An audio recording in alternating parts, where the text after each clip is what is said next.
Good evening, I'm Mike Graham, he's Mike Parry. You're listening to the two Mikes right here on talkSPORT. The big bank holiday weekend is well underway, but there's not much to celebrate if you're an Aston Villa fan. Despite snatching a draw at Bristol City, they're still 15th in the Championship. What on earth is Steve Bruce doing? Porky has got a theory, and if you're on your way back from the game, please do give us a call. You know the number, 08717 22 3344. We're also talking Arsenal with Sophie Nicolau, our Gunners celebrity correspondent in LA. It looks like Alex Oxlade-Chamberlain is leaving. £180,000 a week apparently isn't enough. And what on earth is happening to Jack Wilshere? Is he going to end up at Villa Park? Who knows? We want to hear from you on that as well. Coming up later in the show, we're doing winners and losers. You'll have a chance to vote. Plus, we'll tell you all about what's in tomorrow's papers as well. You're listening to the two Mikes with me, Mike Graham, and Mike Parry on talkSPORT.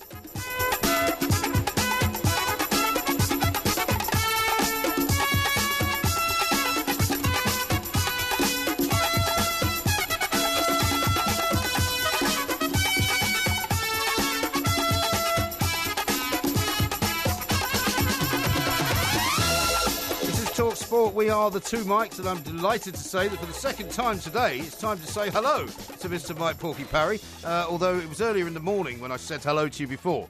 You know, I could do without seeing you twice in 24 hours. Well, how do you think I feel? And it gets worse. Yeah, I know. It gets worse. I'm seeing you again tomorrow morning. Yeah, well, I know. At 10 a.m. Yeah, but at least I'm here to keep you on the. At least I'm here to keep you on the straight and narrow. A little bit later on in the show, we're going to give the good people of talkSPORT another opportunity to hear that appalling Elvis rendition that you did that made clips of the week. Oh, really? Which I haven't actually heard yet. So we're going to be playing it out a little bit later on. Yeah, it's purgatory. They're making me work with you 3 times in 24 hours. Well, apparently Hawksby and Jacobs opined a little bit earlier on their show that basically talkSPORT management have now banned me from travelling abroad ever again in order that I don't leave you on your own to perform another Elvis song. Oh, okay. Well, that suits me fine. You just go abroad and stay abroad. No. That's the opposite of what they want. Yeah, well, I want the opposite. I want you to go abroad. But they don't know. But not come back. Yeah, okay. but that's not what they want. Next time you go abroad, I'm going to ring up the border agency. The border force, the border force. I'll tell you something about the border force. Hang on, incognito. Yeah. And say, if you see a bloke with a face like a loaf trying to get back in through Gatwick with 2 youngsters purporting to be his children and the mother of his children, don't let him back in. Yeah. Do you think you'd have any influence in that arena? Well, I would stir suspicion in their minds. Seems very unlikely. The thing that bothers me about the border force, right, is I arrived back at Gatwick, and in fact British Airways are now making complaints to the people at some airports saying that the immigration people are taking too long to process everyone, because we came back from Rhodes, everybody's got a European passport. There was a massive queue. So we decided to go through the barometric passport section, right? Yeah. But the guy who was advising us from the border force as to what to do could barely speak English. So he's a half-bake? Well, he wasn't a half-bake, but he was Scandinavian of some description. I'm sorry. I thought you meant that he was an unintelligent man. No, but he could barely speak English because English was not his first language. Oh, I see. Right, okay, yeah. But he was very good at giving advice on what we should be doing entering our own country, which I thought was a slightly weird situation. Well, I think that's a bit internationalist, isn't it? Why? Well, because half of the health service in this country is staffed by people who,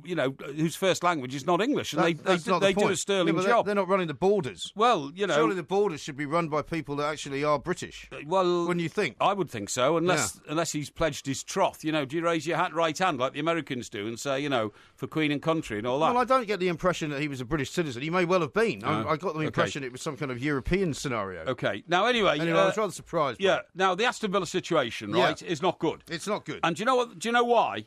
Well, I think there's several reasons why. Well, the first one is they have got the we're too big to fail syndrome, okay? Yeah. Now, the we're too big to fail syndrome is what kept Manchester City in the shadow of Manchester United for the best part of a quarter of a century. Yeah. Because do you remember the refrain from all the City fans used to be, massive club, we're a massive club, massive, massive. So much to the extent where Manchester United fans used to ring up talkSPORT and say, hey, we're massive, massive we are, and pretend to be City fans, just taking the mickey out of them. Right. Now, although a lot of City fans that I've encountered over the years at talkSPORT are quite sort of modest about their achievements, and actually quite many of them, like the ones who don't like the Champions League and refuse to go, or when they do go, they boo the Champions League, a tune. For some reason. They actually quite enjoyed it. Anthem is the word. They enjoyed not the it. Tune, the anthem. Well, you call it an anthem. I mean, they don't even stand up for it. They don't like it. No, but it's not called a tune. It's called an anthem. It's a tune. No, it's not.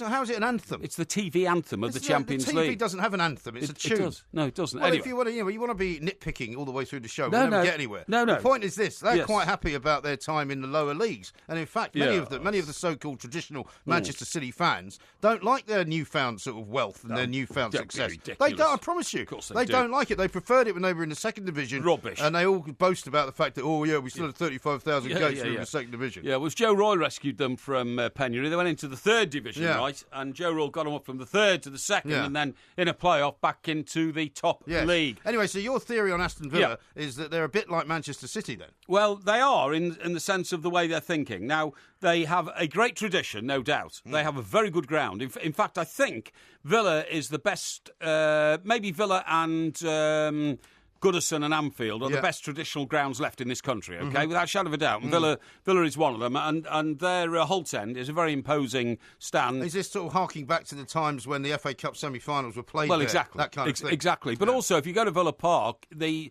main entrance to the main part of the stadium, not the main stand, is still 1930s architecture. All those steps right up to and it. It's a very imposing theatre of football when you drive past it on the motorway. On the Aston Expressway, actually, if you're going into Birmingham and you pass it. If it happens to be open.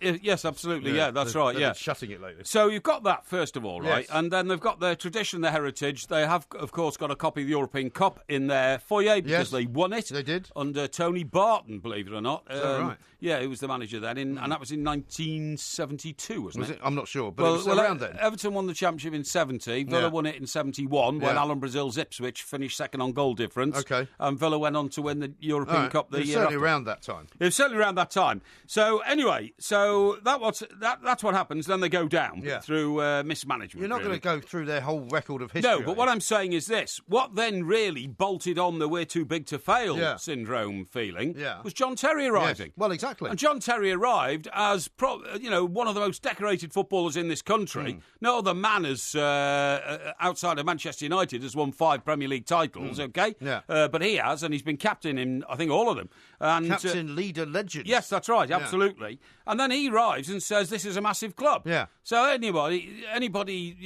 who takes any notice of football has to understand that John Terry is very influential. Yeah. And if he gets there, they think he's going to do a Dave Mackay. Yes. When Dave Mackay left Spurs and went to Derby County under Brian Clough, he captained them to glory. Yeah. Okay? And they thought this was going to happen with John Terry. Yeah. So it hasn't happened. No. Now, what's worse than that? John Terry almost cost them the game because it was his foul on the edge outside of the area, that's right. which caused the first goal by Bristol City. Yes, you're absolutely right. Now then, what I was about to say then is that when you start the season with a we're too big to fail syndrome, you haven't really brought in an awful lot of great players, John Terry accepted, over the summer. Right. And you seem to have this attitude of we have a God-given right to be promoted. I couldn't understand why they were one of the favourites alongside Middlesbrough to go straight, Well, you have been saying this for a while. to be automatically promoted to the Premier League. Well, one of the problems that they have, supposedly, that Steve Bruce is trying to work out is that they've got too big of a squad for the Championship, right? He's saying that they can't afford to pay a lot of the players that they've got. So he, for example, last night played some of the younger players, presumably because some of the older players, who are more expensive, are on a pay-to-play basis. Absolutely. That kind of thing. But also Christopher Samba, the guy that they brought in to be the sort of co-centre-back with John Terry, is even slower. I mean, Dean Ashton, who was doing co-commentary up there with Mark Saggers, that's right, said he played against him when he was still playing football. That's right. And he was slow then. Yeah, that's right, So how slow are these two together? Yeah, I don't know. Now, so you put all that together and you say to yourself, now the other thing is that it's not as if they've just come down from the Premier League and said we can bounce back like Newcastle did. Right. They had a very poor season last season, but they haven't dramatically changed the squad. No. So if the squad that they took into this season was made up of many components from last season, how did they think they were going to improve their lot? I mean, a lot of Villa fans, I think, looking at that game last night, will say to themselves, it's all the same old show. That's right. What is going on? They'll probably be saying it's the same old shower. Yeah. Now, what I want to say to you is this. Well, we want them to call us, don't we? Well, there'll be a lot of Villa fans travelling home tonight. Now, if you think about that journey from Bristol... Ashton Gate. I'll talk to you about Bristol in a minute. Well, by the way. you told me about 2 years ago, Yeah. I seem to remember, and you upset quite a lot of people in Bristol Yes. by saying that the two Bristol teams, City and Rovers, Yeah. should actually merge because they're both rubbish. Well, They've since now risen up to Championship and League One, respectively. yes, OK, that's fair enough, but they still... no Bristol team has ever won anything worth talking about in the history of the two Bristol Yeah, but teams. that's not the real argument to make. It is the real argument, No. because if they did what I suggested 2 decades ago, Yes. if they merged their two clubs... And their shirt could be the same as Barcelona's, so they could think like Barcelona. Wouldn't that mean they were thinking they were too big to go down? Well, they might be, because if they combined all the resources they have in Bristol into one club... But that's what you said is Aston Villa's problem. Yeah, but this is not Aston Villa, this is Bristol. Oh, OK. This is Bristol. They have a different attitude. Remember, it used to be the biggest port in the world. It did, yeah. And they still have that seafaring sort of attitude. Do they? And if they merged their two clubs into one and just called it Bristol, so Bristol. Yeah. Bristol. Yeah. And why not put old Ian Holloway in charge? Yeah, who are you? Who are you? Who are you? Put him in charge. I'll come down and manage you. Yeah. I'll have one Bristol. We know what we want. One Bristol. City Rovers. There's only one Bristol. Rovers City. Yeah, that's right. Yeah. That sounds really good, that. So anyway, but listen, that would work that's a tangential observation. Should we put the number out now? Yeah, well, I'm going to put the number out now because I move on, please. What? Can you get a move on? I'll get the move on Look at the because time. right, okay. Who now are you? for all you, that's right, yeah. For all you Villa fans who are travelling back, and by the way, it's a great journey that because it's straight up the M5 to Birmingham, Indeed. where they live. Yeah. And in fact, most of them won't even get to the top of the M5 because a lot of them will live in places like Worcestershire, Really? Bromsgrove, Is that right? Redditch. I went to a wedding once in Bromsgrove. Did you? Yeah, it's not a bad place. Not a bad place. Bromsgrove, Redditch, Droitwich, places like that. Alverchurch, all them kind of places, you know? All right, what are you running a coach company or Solihull. something? I don't care where they're going. Anyway, give us a call, please. The Yeah. number is Go on. 08717 Yes. 22 Yep. 33 Yes. 44. Now, that is the non-mangle-mouthed version of the number. 08717 22 33 44, which previously may have sounded like 08717 Okay? Uh-huh. Right. Okay, But it doesn't now. Now, somebody has sent this in without a name, but he says he's a Manchester City fan since 1974. Right. He says, bloody hell, my late-night acquaintances. I switched from 5 Live to listen to the anti-City rubbish, and now I'm listening to you two clowns. I don't know what he means by that. Yeah, well, perhaps you'd like to great, ring us, whatever your name is, and explain. You know the number, 08717 22 33 44. We're going to talk Aston Villa and what's wrong, why Steve Bruce can't make it work, and also we're going to talk Arsenal coming up next with Yes. Sophie Nicolau. Yes. This is talkSPORT. It's a wonderful night, gotta take it from me. It's a wonderful night, come on and break it on down. It's a wonderful night, gotta shake it from me. It's a wonderful night, come on and break it on down. It's a wonderful night, everybody can see. It's a wonderful night, come on and break it on down. It's a wonderful This is night. talkSPORT. We are the two Mikes. I'm delighted to say that Friday night is now our home, Yeah. right? This is where we're going to be for a long time. Yes. This is where we're going to be talking about all the stuff you need to know about. Yes. We'll be here right after the England game next Friday. We certainly will The number, be. of course, is 08717 Yep. 22 33 44. We're going to talk to Sophie Nicolau very And shortly. it's a very good arrangement, actually, It because is. it stops you from going into bladderation mode on a Friday Keeps afternoon. me off the Twitter trolling scenario. It keeps you off the Twitter Yeah. trolling, keeps you off It's the been ordered, actually, yeah. excessive imbibing. Yeah, it's So- true. It means I'll be nice and fresh for the show tomorrow morning It as well. does indeed, Now, yeah. before we go to Sophie, let's just get a quick view of Aston Villa. Yes. This is from Dave, because he says that our reflection And he was at the game. on the club is not the mentality of the fans. Well, that Yeah. depends which fans, Dave. Yeah. Very good evening to you. Tell us what you Yeah, think. hiya, Dave. How we doing, all right, lad? Yeah, very well indeed, Dave. Have I hit the nail on the head? Are you going through Droitwich yet? Yeah, you might have done from the way the club portrays it, but from the fans and going week in, week out, we know we're in trouble. Yes. Yes. We haven't got this big club syndrome on the terraces week in, week out. What we're seeing, we just end. It's all wrong. I mean, tonight we've got James Tester taking throw-ins because we're playing 3 at the back. Yeah. James Tester taking throw-ins 20 yards inside the opposition half. Yeah. You ain't going to get an overlap like you would from a natural right back, so it's easy to defend. It can only come back and central. Yeah, well, that's absolutely right. The tactics You are see, all wrong. my problem is, Dave, there was big talk going on in the summer, but not big action. You've basically got very much the same squad as last season, haven't you? Yeah, that's what I'm saying. We know as fans what we're seeing, and we're not seeing any progression. We're seeing about, let's say, 5% progression over the last season. We ain't going to get you nowhere in the Championship. You've got to go like Newcastle did. They dropped down. Yeah. They were crappy in the Premier League. They come to the Championship. They made a statement. We are a big club. We're going straight back up. That's and right. off they went and did it. That's right. And they knew how to do it. We're all talking no trousers at Villa Park. Well, So what what about John Terry, Dave? Are you happy he's there, or is he going to slow everything up a bit? No, look, I was gutted that we let Nathan Baker go to accommodate John Terry. I thought it was a bit of a joke, to be honest. I don't rate the bloke at Villa now. I rated him, 10 years ago. Yes, I know what you mean. He's past it, today. Like Porky. He's lucky. He could have probably had 2 penalties against him for handball. Yeah, well, and of course he gave away the free kick, didn't he, which led to the goal. That's right. Yeah, and Dave, good of you to share your fears with us and your thoughts. Yeah, it Dave, really thanks is. very much Thanks for giving us a good guide. Start us off tonight. We'll take more Villa calls shortly. 08717 22 3344. A lot of Villa fans would like to point out to you, Mr. Parry, that he was 82 the year they won the European I've gone Cup. mad. Of course it was 82. It was not 72. Yeah, so sorry. Just 10 years out. I was only a decade out. Yeah. And of course, I should have known that because I wrote Mr. Brazil's book. Did you? And the pain and the fear of him losing out to Aston Villa by a point, I think it was, in that run into the first division title. Well, we just had to correct it in one Yeah. sentence. Go on and on about it because we've got to get over to Playa del Rey, Indeed. California, United States of America, or the land of Donald Trump, as some people call it. Sophie Nicolau is our celebrity Arsenal fan. Sophie, a very good evening to you. Welcome. Okay, so Friday nights with the two mics, life doesn't get much better. And I'm thinking Villa fans and Arsenal fans should be drinking together in the pub right now. Well, they should because they've got more than that in common, even than you know, Sophie, because it looks like they're now after Jack Wilshere. Yeah. And that's one of the things we want to ask you about. It's a sign of desperation. Jack Wilshere is still on the Arsenal payroll. I mean, that must pain you, mustn't it? I think there's a lot of things that pain me and multiple Arsenal fans right now. The Jack Wilshere thing, obviously... he's suffered from injuries. You saw his performance in the under-23s this last week. That frustration comes from somewhere. He obviously, wants to do well for Arsenal. He's frustrated with his injuries, the fact that he was sent on loan, the fact that he hasn't been able to live to expectation. So from his own personal perspective, it's been really tough for him. Arsenal wanted to build an entire team around Jack Wilshere. Arsenal wanted to build an entire team around that British core.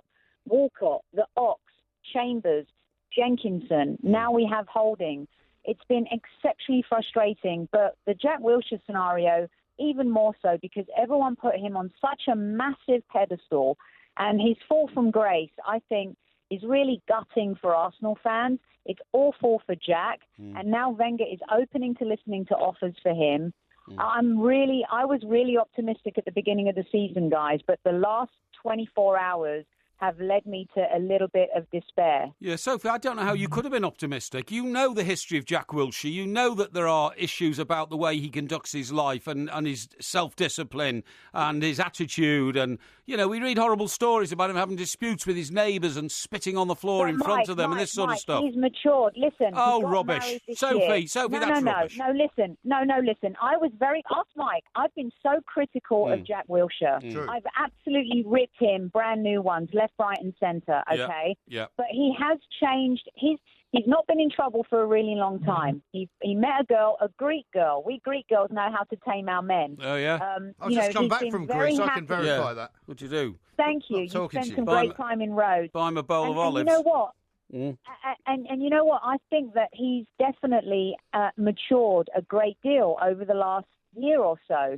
And I think that if his injuries allowed him to match that maturity... It wasn't very mature getting sent off, was it? Wasn't very mature getting sent off the other night. Mike, when you are billed as the next Gaza, the media, everybody builds you as the next great white hope of English football. Yeah. And these things happen to you. We in everyday life suffer from those challenges that we face. Yeah. Imagine what it's like when you've got the world looking at you. No, Sophie, again, but that is his job, isn't it, Sophie, in the end? And he's not any longer a babe in arms. He should have been able to handle it much better than he currently does. And some players do handle fame. Some players do handle being on a pedestal, but some don't. And for instance, to use Paul Gascoigne as an example is a shocking comparison. Gascoigne was the worst sort of person to handle it. Paul Gascoigne excelled on the pitch. after he got that injury in the semi-final against Arsenal and Spurs, self-inflicted, where he made that stupid challenge, all right, and his entire career changed after that. He's drinking. Jack Wilshere's off-the-field antics are not comparable to Gaza. I'm comparing them on the pitch in terms of the fact that everyone wanted him to be the next great England hope. Here's the problem for Arsenal, right? And I talked about this on my Gooner Girls Ramble with Amanda, Sophia and Seema this week. We spoke to an ex-Arsenal and England legend, and I mean legend, and that drops tomorrow. Yeah. And the insights he gave us and the things he told us and the things he spoke about are not, put Jack aside. Jack is one story. Who is this legend? Part of a puzzle. She doesn't want to tell us. He's part of a puzzle. You'll hear about it tomorrow. I can't tell you right now. All right, fair enough. I would tell you right now, but Amanda, Sophia and Seema would kill me. So here's the scoop. He talked about on-the-pitch training. He talked about the defensive philosophy from the Graham years to the early Wenger years to the now years. There is a systematic problem at Arsenal, okay, and Arsenal fans have been willing to be patient. But over the last few hours here, with regards to the Ox and Jack Wilshere, we're seeing what this England and ex-Arsenal legend told us coming to fruition once again. Let me just interrupt you for a second. Let me just interrupt you for a second, though. Okay, go on. Just because I've got one question which I wanted to ask you, which may feed into what you're about to tell me, because my feeling is that if Jack Wilshere had played for any other top-level team in the Premier League other than Arsenal, he would still be playing at the top level in the Premier League, and that somehow Arsenal have ruined him. Oh, rubbish. And Mike Graham, what you're saying is something that made my hair raise on end when we were talking to this ex-Arsenal legend. It's about what Wenger does coaching players. Look at Walcott. Look at the Ox and look at Jack Wilshere. Let's look at Gareth Bale.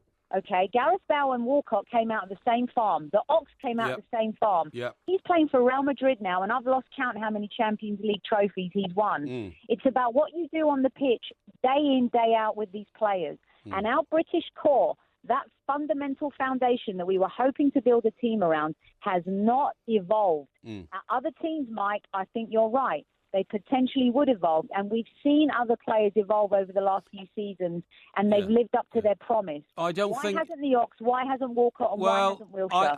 I don't think you're crediting an individual footballer with the responsibility to behave themselves. David Beckham was the highest profile footballer in the world. He didn't go off the rails.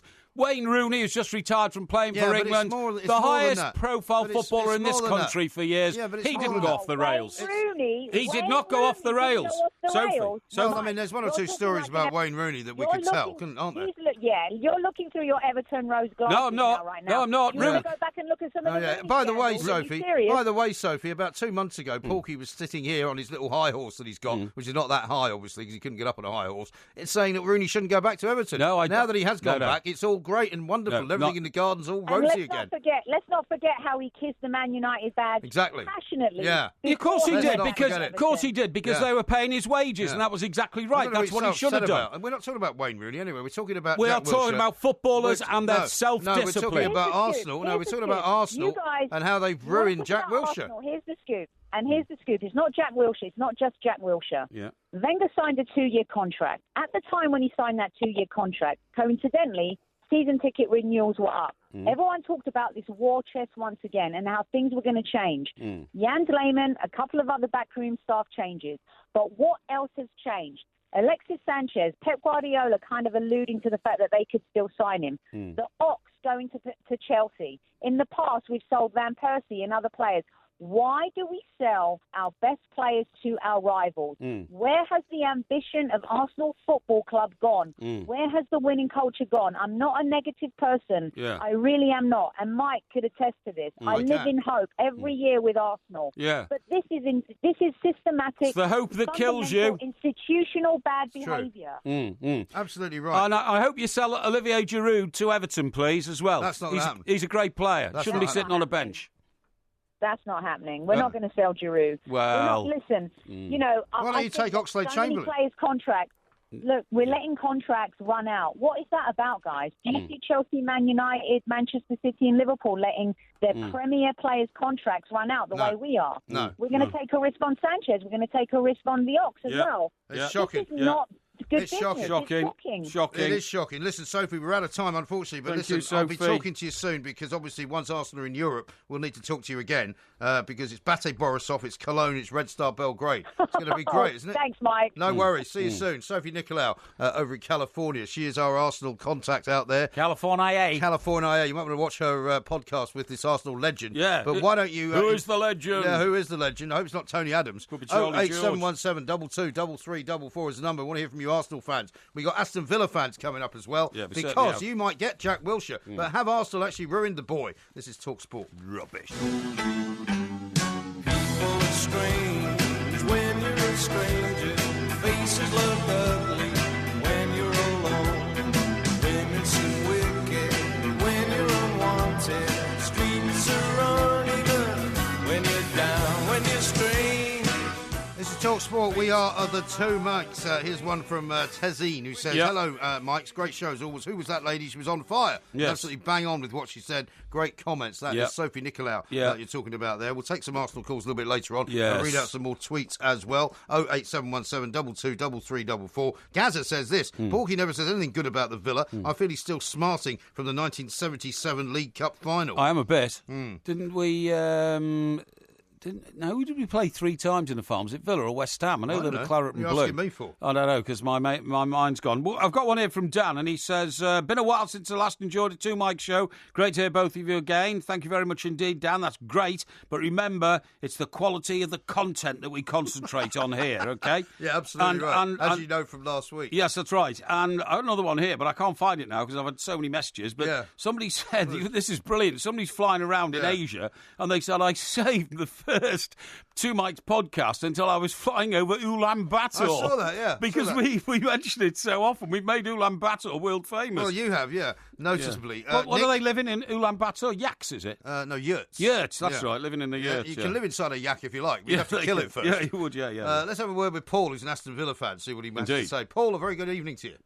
Hello, good evening. Oh, I'm really disappointed with Villa again. It's Yeah. back to the same old Mike, I tell you. Yeah. What's that noise? Yeah. It's been thrown in the back. What I don't get about our manager is that we're 1-0 down. Yeah. We get back into the game, and he doesn't even bring on our subs. He's got Hope there, he's got a moment, he's got all these good subs there. And he waits for the last 10 minutes. Yeah. By that time, it's too late. Do you get the sense that Steve Bruce doesn't know what he's doing? Let's have a listen to what he said after the game. Yeah. Stay where you are, Paul. I didn't think in the first half in particular. I thought we're more comfortable when we went to a 4, I have to say that.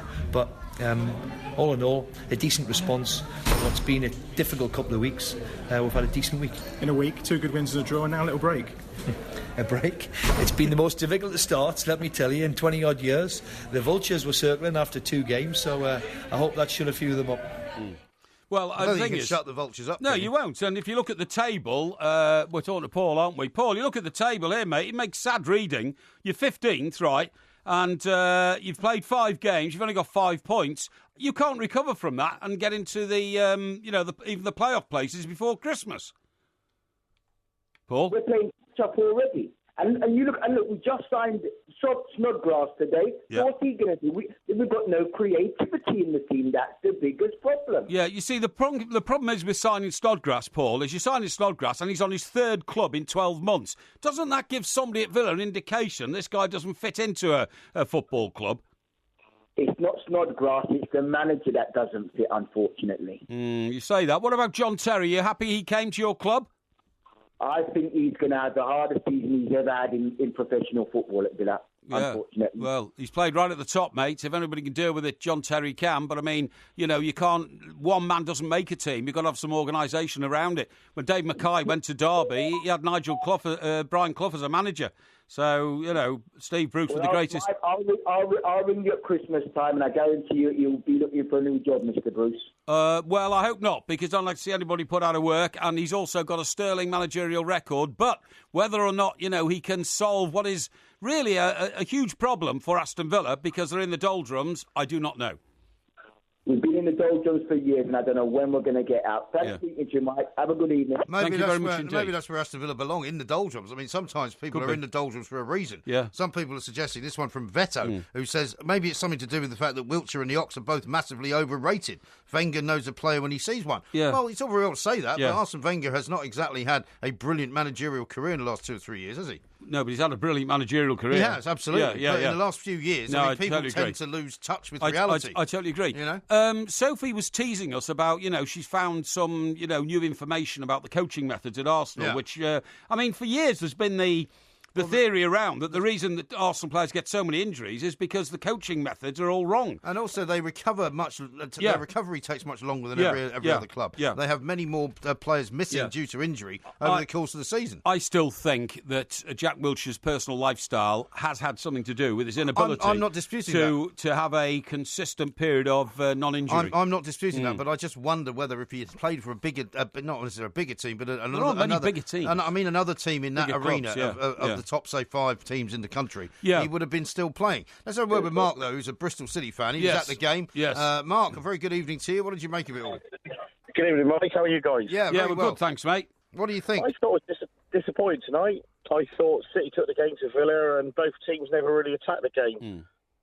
Yeah. I was interested in what you said, Mike Parry, about the Bristol teams merging together. Yeah, I would do it. And you've left us a note here from talking to our producer earlier. You said, why not call it Bristol United? Now, you see, that's great, because that unites the city. You know, if Everton and Liverpool ever merged, Mark, the problem would be whether or not to call them Everpool or Liverton. Well, you see what I mean? Yeah, but Liverpool's the place, isn't it? What do you think about history? Do you think the history changes the things or not? Well, history does change things, but if you don't mind me saying, Mark, neither Bristol club has got a history. John Attio, That's a terrible John thing to say. Attio, to my memory, is the only player to come out of Bristol and play for England, isn't he? Yeah, we've got 3 Johnston Paints trophies, Mike. Oh, well, there you go. Yeah, Johnson's Paint Trophy. Porky doesn't recognise anything post-1983. No. He can't remember anything I'll since tell then. you what Bristol Rovers bring to Bristol City, though. They've got nice sprinklers, nice tents. But Yeah, well, I see you're taking the mickey. The gates has been redeveloped to have interest. Yeah, but you see, Mark, actually, you are the problem in Bristol, if you don't mind me saying. Why are you blaming it all on him? Well, because you're a fan and you're taking it all so lightly and making a joke about how pathetic the 2 clubs in Bristol are. What you should really be doing is you should be leading a march down to Ashton Gate. Hang on, they're 10th in the Championship. Hang on, leading a march down to Ashton Gate and, banging drums and demanding real football in Bristol. Because Very true. Yeah, because have you been to the redeveloped ground yet, out of interest, guys? No, but I would knock them both down, right? And I'd find a site. Well, it's only just been redone. I don't care. Knock it down. Find a site just outside Bristol and build a super stadium, 50,000. Well, like saying Bath. No, just outside Bristol. Okay? Well, why outside Bristol? Well, because there's nowhere in Bristol itself. There's Bristol, loads of places in Bristol. It's too much water running through Bristol. It's like Everton. Everton haven't got a new ground, have they? It's never going to happen. It's like Rovers. Yes, it is. New ground, never going to happen. No, Mark, wash your mouth out. Everton's new ground is going to happen. Oh, is it? The Bramley Dock. It certainly sure? is. Yeah, I'm certain. When is the first game going to be played there? I would say probably at the start of the season 2019. 2019 is a long way off, isn't it, Mark? No, it's not. Bristol could be in the Premier League by then. Yeah, well, they won't be. But Mark, thank you very much indeed for your contribution tonight and for being realistic about the state of football in your town. Where are you? Who are you? Yeah. Now, what about Group E in the Europa League? Yeah, what about it? Who's in it? What? Who's in it? Group E in the Europa League? Yeah. Well, you know who's in it. Well, tell me. Well, Everton are in it. Yeah, of course they're in it. Everton are in it with Lyon. That's right, And of Everton course. are in it with Atalanta. Yeah, of course they are. They're in it with Apollon Limassol. Yeah, How they does are. it feel to be part of the champions of Europe? Well, this is the Europa League, actually. Yeah. And I'm looking at that. And if you're asking me which is the away game that I'd rather go to... Yeah, which one is it? I will go to Apollon Limassol. Why? Well, it's in Cyprus, isn't it? Yeah. So I've never been to Cyprus. You've never been I've to been Cyprus? everywhere else, but I've never been to Cyprus. Well, where's Atalanta? Atalanta's in Italy. Is that where the man from Atalanta comes No. from? No, I'm from Atalanta, No, it's Atalanta is where the President of the United States of America built all his casinos. Is he? Atalanta City. Oh, very no, good. that was Atlantic City. No, very sorry, good. Yeah, that's enough Atalanta jokes. That's All right. Listen, we've got some very important people to talk to, not least the son of Alan Ball, Jimmy Ball, who's coming up next. He's the under-16s coach at Stoke. We don't want to keep him waiting because he's going to tell us why, finally, after all this time, his father's finally been granted a testimonial. Absolutely. 10 years after his death. Yes. This is talkSPORT. Yes.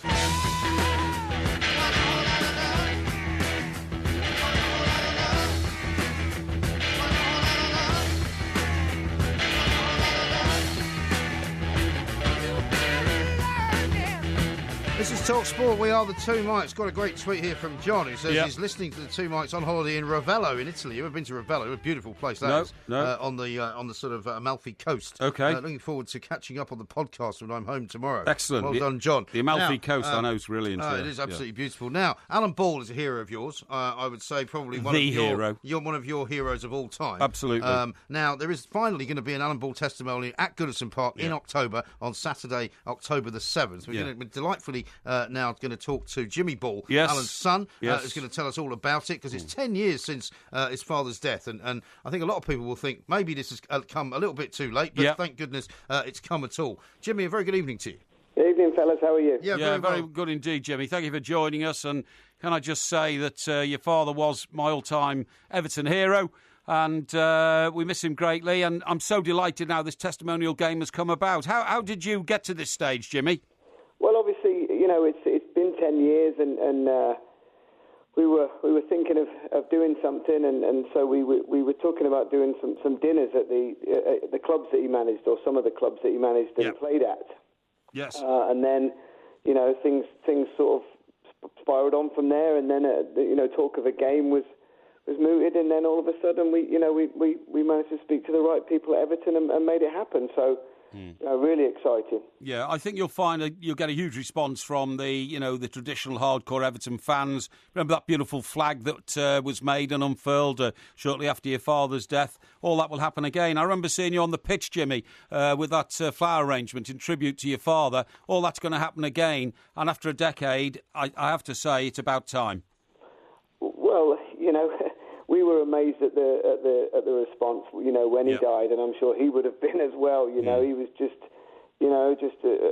my dad to me and my sisters, and a pretty down to earth, straight up guy, to be honest with you. So the amount of the outpouring of love and affection from all of his clubs, but mostly the Evertonians, who probably got to see the best of him. Oh, indeed. In his playing career was phenomenal, really. So. Very, very fond memories, in a pretty bad time, but very fond memories, and felt very loved. Indeed. And Jimmy got some good names involved in it as well. The Alan Ball All-Stars 11, led by Andy Gray and Peter Reid, will face a Premier League 11, led by Harry Redknapp and assisted by Laurie McMenemy and Matt Le Tissier from his days at Southampton, of course. Yeah. Also, Francis Jeffers is going to be there, Peter Crouch, James Beattie. It's going to be quite a star-studded occasion. Yeah, it's been met with real enthusiasm from most of the old players I've spoke to, especially any who sort of played for him. They all loved him. He was a man's man, a player's manager, if you like, and so it's been nice to get some of the older players on board and listen to some of the stories, and I'm sure it'll be a decent game. We've got a few other names that we're going to be putting out there soon. So it's exciting times, and we hope that the fans turn up and have a great day. I'm sure they will. It's interesting to note here, Jimmy, that the match will be kicked off by Sir Geoff Hurst and, of course, his old 1970s colleague Colin Harvey. Many people forget that your dad was actually the man of the match in the World Cup final in 1966, and that is why Sir Geoff Hurst has nominated himself to kick the game off.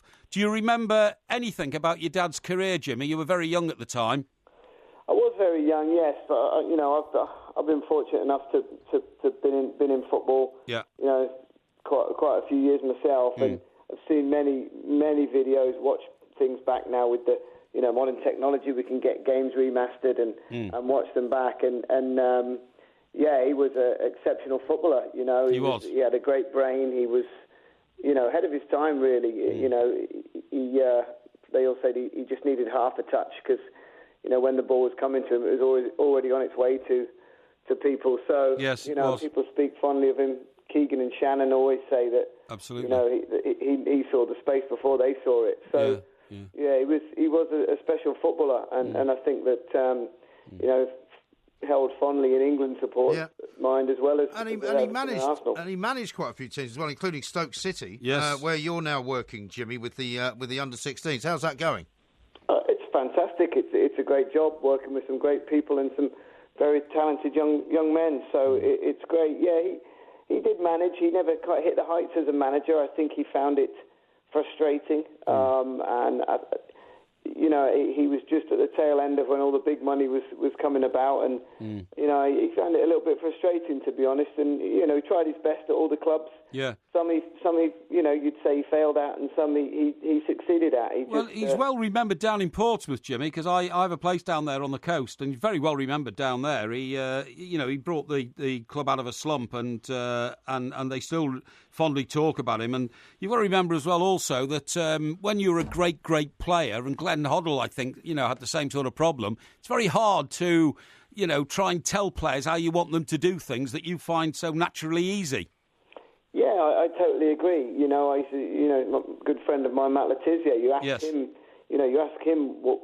how he did things, and he didn't really know. That's right. They just happened for him, and I think that was the same with Dad, And sure. There were some clubs that he was very successful at. Portsmouth, he was successful at Southampton. Yeah. Exeter City, he did great down there. And unfortunately, Stoke City, and you'd have to say Manchester City, he struggled at. Yes. But, those clubs were struggling at the time. Oh, they anyway, were. so. Oh, they were, definitely. They were in the doldrums, and your dad tried to pull them out. And I tell you what, nobody put more energy into his job, whether he's a player or a manager. And he loved his football and gave it everything. And, sometimes you're successful, sometimes you're not. But he was a trier, and he was a winner. Yeah, he was. He was the ultimate winner. Well, he's a World Cup winner, so you can't get better than that, really. Jimmy, tell us where people can get tickets for this if they're still available. There's obviously tickets available for the game. We're holding off putting them on sale, the tickets for the game on sale, until after young Bradley Lowry's game with Everton, out of respect for them and their family and that brave little boy. So the tickets will go on sale after Bradley's game, and you can get them online, or we have a rememberingbawley.net website where lots of information is on there, and plus you can purchase tickets. Yeah. We've also got the dinners at Portsmouth Football Club on Friday the 13th of October, Southampton Football Club on the 17th of November, and at Arsenal at the Emirates on Saturday the 11th of November, and then a dinner in Liverpool on the 6th, and then the game on the 7th of October. So quite a busy time, Indeed. And really excited for it. Yeah, well, it's great. Well, I'm going to try to get to one of those dinners. Sure. Thanks. Definitely. Thank you, Jimmy, for joining us. Yeah, thanks for spending the time with us, Jimmy. That is the Alan Ball testimonial. Goodison Park, Saturday, October the 7th. We'll keep you, I'm sure, updated with any other news as we get on that front. Coming up in the next hour, don't forget we're going to do a little bit of winners and losers. You'll have a chance to vote on that. We'll talk some more Aston Villa fans as well. This is talkSPORT with the two.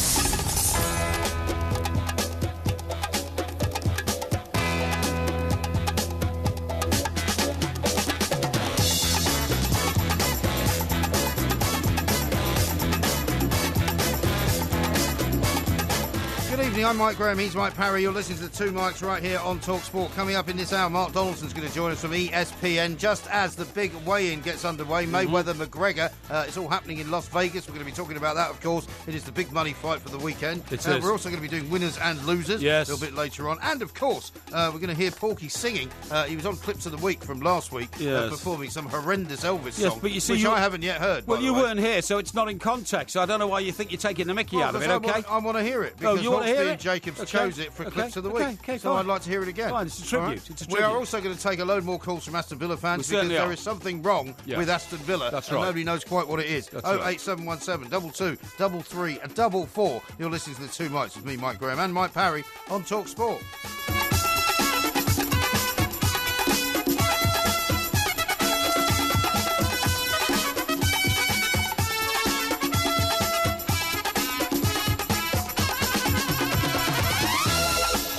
Now, I've got a great tweet here from Gav. Do you mind if I just interrupt for a second? Well, let me just read you this quick one, because it's a tweet about two little girls listening to the show. It's from Gav. Yeah. He says, can I please get a shout out for my girls Naomi, Miley and Gemma camping in Bournemouth?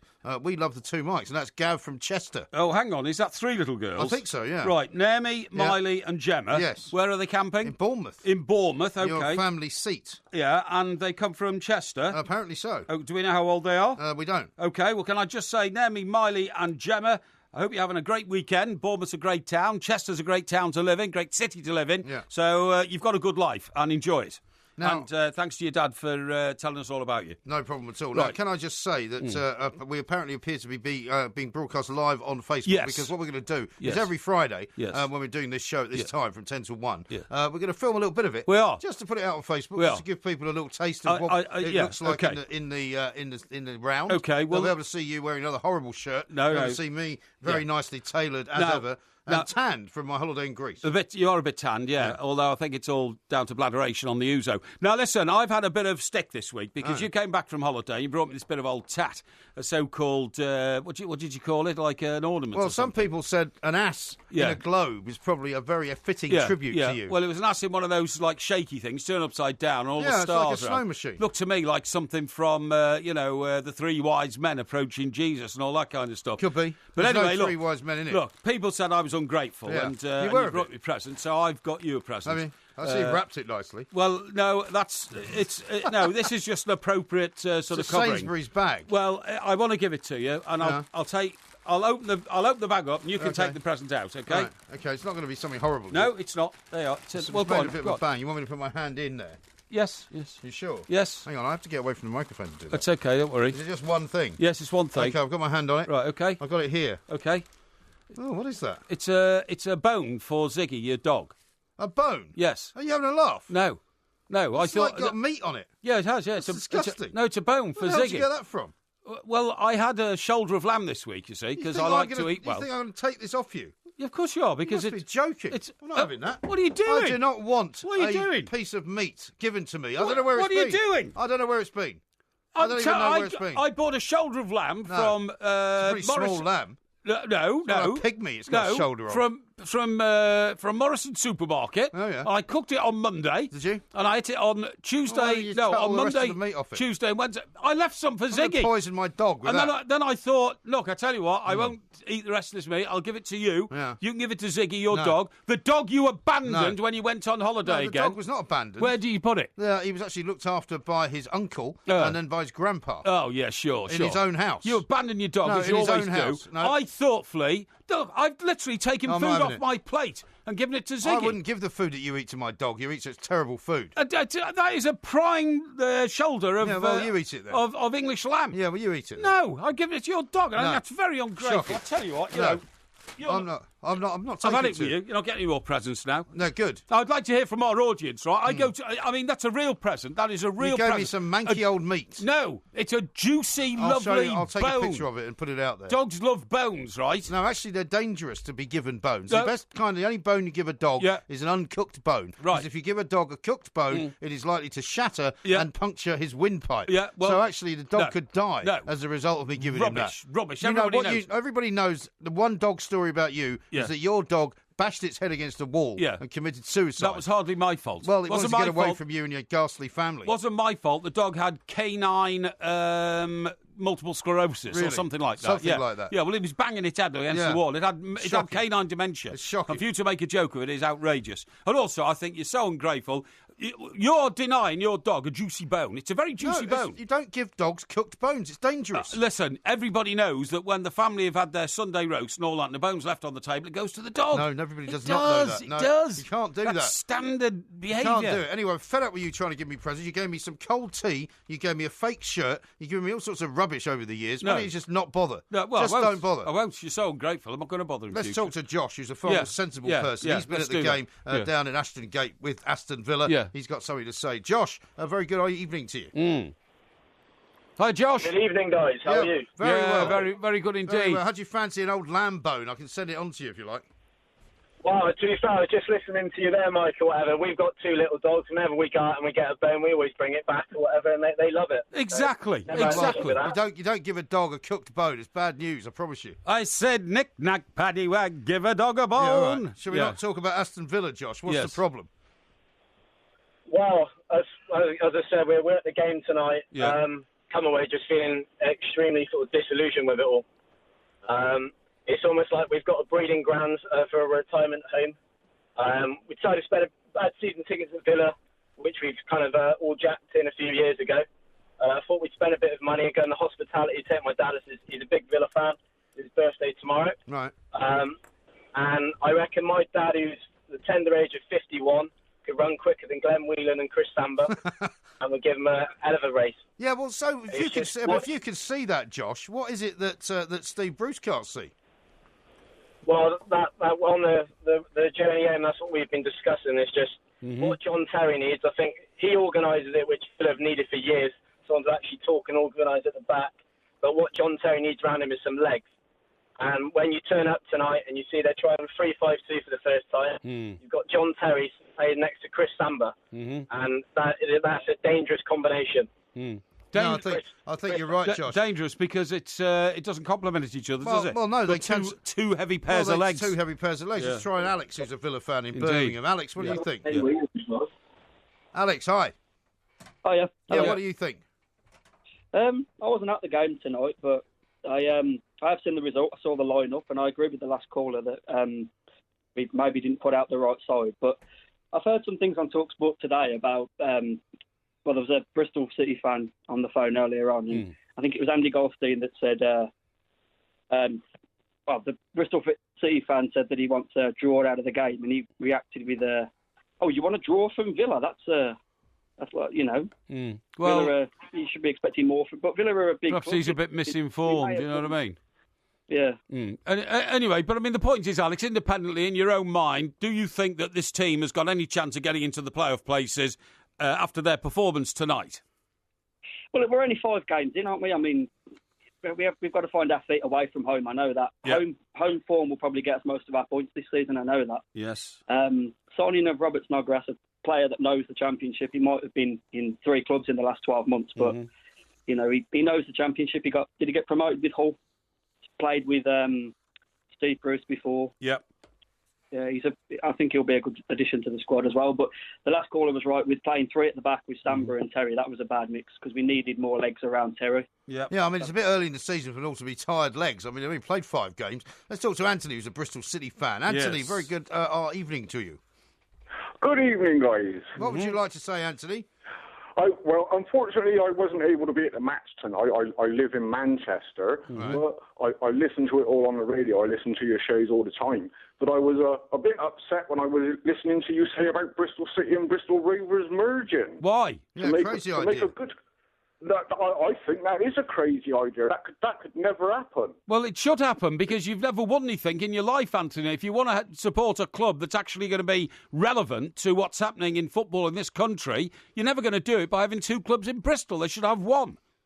No, but you see, there's a river that divides Bristol. Yes. You see, the river goes straight in between Bristol City Centre, and depending on the side of the river that you're born on, depends on which team that you actually support. Yeah, but I've said knock down. Which side is which? Which side is which, Anthony? Well, if you're unfortunate enough to be born on the north side of the river, then you become a Bristol Rovers fan. I see. Yeah, but I mean, you should knock down both those stones. What's this river called? Is it the River Avon? It is. Yeah, the River Avon. Okay, yeah, it was quite a famous river, and it shouldn't be a borderline between 2 failing football teams. Where my ex-wife's wedding ring is. Is it? That's right. Yeah, 2 failing football clubs. You should knock both stadiums down. Go and find a greenfield site just a couple of miles outside of Bristol. Build a brand new stadium, 50,000. Call it Bristol United. No, it's the rivalry that goes on as well. I've actually got family members of mine, cousins of mine, who are Bristol Rovers fans because they were actually born and brought up on the north side of the river. Yeah. Now, I see them quite regularly on Facebook. One of them is a season ticket holder for Bristol Rovers. Yes. He goes to the pre-season friendlies, even... It goes to all the away matches. Yeah, that's all very well, but if you wipe out Bristol City and wipe out Bristol Rovers, then you can start a new club. You've got to get rid of all this bigotry between the north and south of the river, between the Reds and the Blues. Surely that's what the point of it is. Between the URs and the URs. Do you know, I would much rather go to a Bristol Rovers and Bristol City match than rather go to a playoff match. Would you? I really would. When was the last time the 2 teams played each other, Anthony? Oh, it's been a couple of years now. So it's been a few years for the league, but we have met a couple of years ago in a cup match. Yeah. The only thing that your 2 clubs in Bristol have succeeded at is failure. And what why you've got it in for Bristol so well, much. because they're the seventh. Listen, I reckon he needs to take a trip down there and have a couple of pints of cider. That's I think what so, it is. yeah, and I think that would sort him right I'm out. trying to help you, pal. Bristol is the seventh biggest city in this country, and it's got of the seven biggest cities, it is by far the very, very worst football city this country's ever seen. That's not true. I'm telling you, honestly. I reckon under Johnston, now, we won't get a top three, but I reckon we'll make a playoff. He's been there, he's played in a championship with us, and now he's come back to manage us. I got all the faith in him now. Yeah. Especially when he gets a full season in as well. But what do you mean you've got faith in him? Faith to do what? To get halfway up like the third division or something like that? It's honestly the ambitions. To get us into the top six, just like his father did, get us into a playoff spot. Honestly, the ambitions of fans in Bristol are pathetic. It really is. I don't know. Listen, I'm going to apologise, Anthony. I queued for 3 days to get my Wembley ticket when his father got us to Wembley. Did you? And I tell you what, I'll queue for 3 weeks if Lee Johnston gets us to Wembley to get my ticket. My God, if that's the barometer by which people in Bristol live their lives, you're the saddest city in Britain as well as the worst succeeding football city. No, we're not doing any upcoming shows there. Anthony, thank you very much indeed for your call. We are the Two Mics. We're running out of time because Porky's running off at the mouth about Bristol. I don't know what he's got against the place. This is talkSPORT. I'm going slightly mad. I'm going slightly mad. It finally happened. Finally happened. This is talkSPORT. We are the Two Mics. In on a Friday night, of course. We'll be here every Friday night from 10 o'clock. Coming up tomorrow, the big fight of the year. Some say the big fight of the decade. Others say the big fight of the century. It's Mayweather-McGregor. We've just had the weigh-in, 12-round super welterweight fight between a man who is not a boxer against a man who is a boxing champion. I should also tell you that Porky is now dispatched. What are you going to do with that horrendous-looking thing? Well, as you don't want it, there will be a dog somewhere in the world who wants this bone. Well, don't give it to anybody's dog because the dog will choke on the bone. And by the way, folks, I put out a picture of the bone, and we did actually film the handing over of the bone, which was rejected so rudely and so abruptly by MG, who abandoned his dog to go on holiday. That's not true. And now will not give his dog Ziggy, a beautiful Labrador, bone. My dog's very well looked after. Thank you very much. Let's talk to Mark Donaldson. Get some sense on the show because the Mayweather-McGregor is upon us, of course. It is the big money fight, but is it all just a little bit too much hype? Mark, a very good evening to you. Evening, boys. How are you both? Very well indeed, pal. Very well. We're watching, unfortunately, without the benefit of sound, the sort of aftermath of the weigh-in. But it's all a bit over-dramatic. It's all a bit showbiz. It's not really what I would regard as a boxing event. I mean, you know, what's the latest on it? It is showbiz and it is entertainment and it is an event. Is it a boxing match? Well, I think you put this in inverted commas. I watched boxing last Saturday, Terence Crawford against Julius Ndongo, and that was for the unification belt. That was proper boxing. This isn't. This is a bit of a sham. But by the way, I don't want to be the one that's not watching it on Saturday night and then everyone else is talking about it on Sunday morning. I don't want to be that guy that says, well, I didn't watch it. I'll watch it because I'm probably going to be entertained by it. But please don't try and call it a boxing bout because it's a nonsense. So it's a curiosity more than anything else, really. But also, is there not a sense, and I'm not by any means trying to besmirch these two characters who are going to be in the ring with each other, but is there not a sense that the public's been kind of led down the garden path on this and that whatever the outcome, there'll be another rematch that will go on for a while. You know, there'll be more sort of a bad mouthing of each other. You know, it's almost like you feel like you're being manipulated as you watch it. Welcome to modern day life. Welcome to society now. Has anybody made anybody buy the pay-per-views? Anybody made anybody fly to Vegas? No. We haven't been told we have to watch it or else. I mean, we're not in some sort of draconian state where we have to do what we're told. I mean, no one's been told to do that. It's the whole unique aspect of it. I mean, going back to Bobby Riggs and Billie Jean King, I mean, it's something like that. It's something a little bit different. It'll be entertaining, but is it already preordained what's going to happen? I wouldn't be surprised if there was a second fight. But, I mean, you've got a guy who's retired. He's been retired for 2 years, hasn't had a knockout since 2011, I think, against a guy who doesn't even box. So, again, I'll be watching it along with I'm in New York tomorrow for the tennis. I'm going down tomorrow afternoon, and there's a lot of the bars that are showing it are sold out. That tells you that there's an interest in it. You don't have to watch it, but we are. Yeah, no, you're absolutely right. And in a free world, as you quite rightly say, you can do these sort of things because there is a demand for it. I heard one report tonight that ringside seats on the website internet market are going for $84,000. That's a pretty good indication of the fact that people want to be there for this unique event.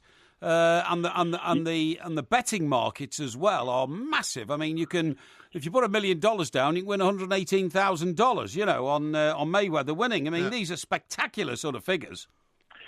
Yeah, two things. Your first point, just watch for the who's who of who's going to be there. I mean, ringside's going to just be like all the A-listers will be there. I said right at the start, I don't want to be that guy on Sunday morning who hasn't watched it. They don't want to be that superstar who wasn't there. And the second thing is most of the bets this week have actually come on Conor McGregor for him to win because there's no value on Mayweather, is there? No, there's no value on Mayweather, and we all understand. And everybody loves an upset, don't they? Well, it's not only that, but the Irish have flowed into town in such huge numbers that they've actually shifted the betting market, haven't they? Because all these boys from Ireland are taking $100 into the OTB and everything, and it shifted the a fair amount of Guinness being drunk, I would imagine, as well.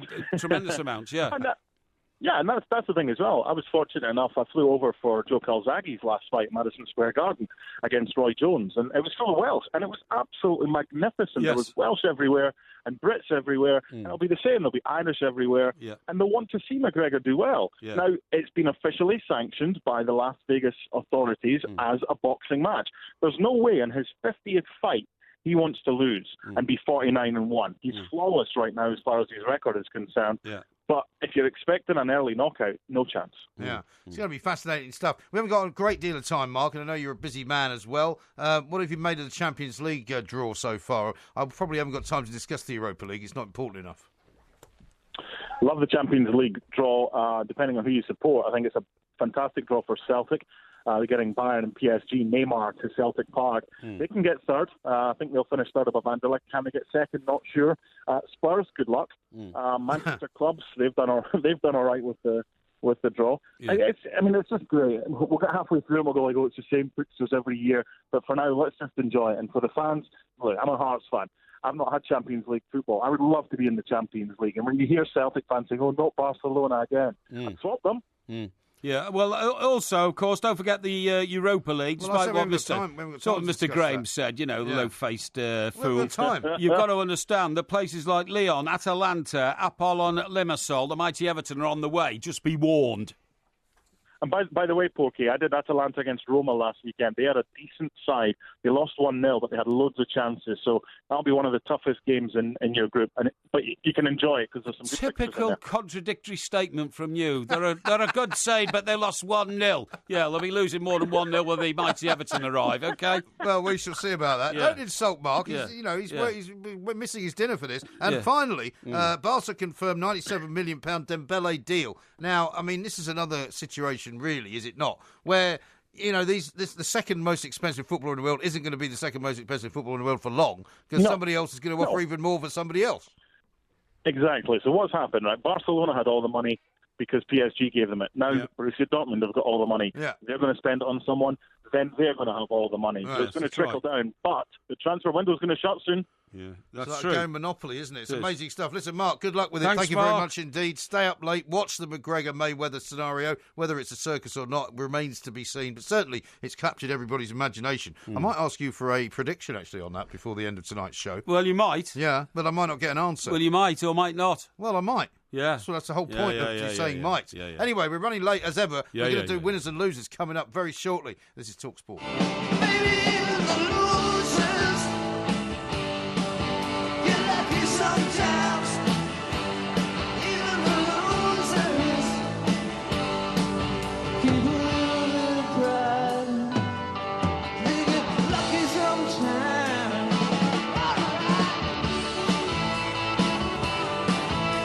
that music can only mean one thing. It's time for winners and losers. Now, we've had 2 of these so far this season, and you're, I think, winning of one of them, and I'm winning of the other one. So I think that's absolutely we're right. 1-1, and it's all evens. Yeah. We're going to be putting this out to the public vote. Yeah. We made the mistake last time of putting out the public vote before we actually finished it. Yeah. Which was probably, unfortunately, giving people an opportunity to gerrymander indeed the vote. So what we'll do is we'll put out the vote on Twitter at the 2 Mics shortly after we've finished. Yes, indeed. And you'll have about an hour to vote on it, and then we can announce the winner before the end of the show. Good idea. How does that sound to you? Sounds good to me. Now, would you like to go first with your losers? Or with a loser? No, I'm going to go first with a winner. Well, you can't, because you just played the loser's song. Right, why do you mean you losers first? Because the losers are always done first, and then we say, let's have the winners, and then they play the winners' music. Okay, all right, all right. So it's preferable if you do it in that order. Right, okay, well, my first loser is, quite understandably, Jack Wilshere. Okay. Because I'm afraid that, the boy, as far as I'm concerned, has put another nail in his career coffin. I mean, not prepared to understand the discipline that's required to come back from multiple injuries by actually lasting a game, a game that's part of his comeback trail. Gets himself into a silly squabble, gets himself sent off, but it puts another question mark over his ability to have the temperament and the mentality to be a professional footballer. Jack Wilshere's a loser. Okay, I'm going to go with my first loser of the week so far. And I'm going to say it's John Terry. John Terry's gone to Aston Villa, and as you pointed out quite rightly earlier on, in a great hail of sort of, massive man goes to massive club. That's right. And he's going to absolutely cement the defence, and he's going to absolutely bring power and glory to the Midlands and to Birmingham and to Aston and all of that. Yeah. But it hasn't really happened. Now, No. you may say that I've been a bit premature in calling him a loser, but I mean, he was responsible for giving away the free kick which led to the goal yesterday, or last night, tonight I suppose still, down at Bristol. And, he's just not commanding the back line of Aston Villa in the way that everybody expected him to. Yes, so indeed. I wonder whether he's playing a season too much. Season too much, maybe. And that's my first loser. Right, okay. So now you do a second one. loser. Second loser, I'm sorry, has to be Ross Barkley, another midfield player.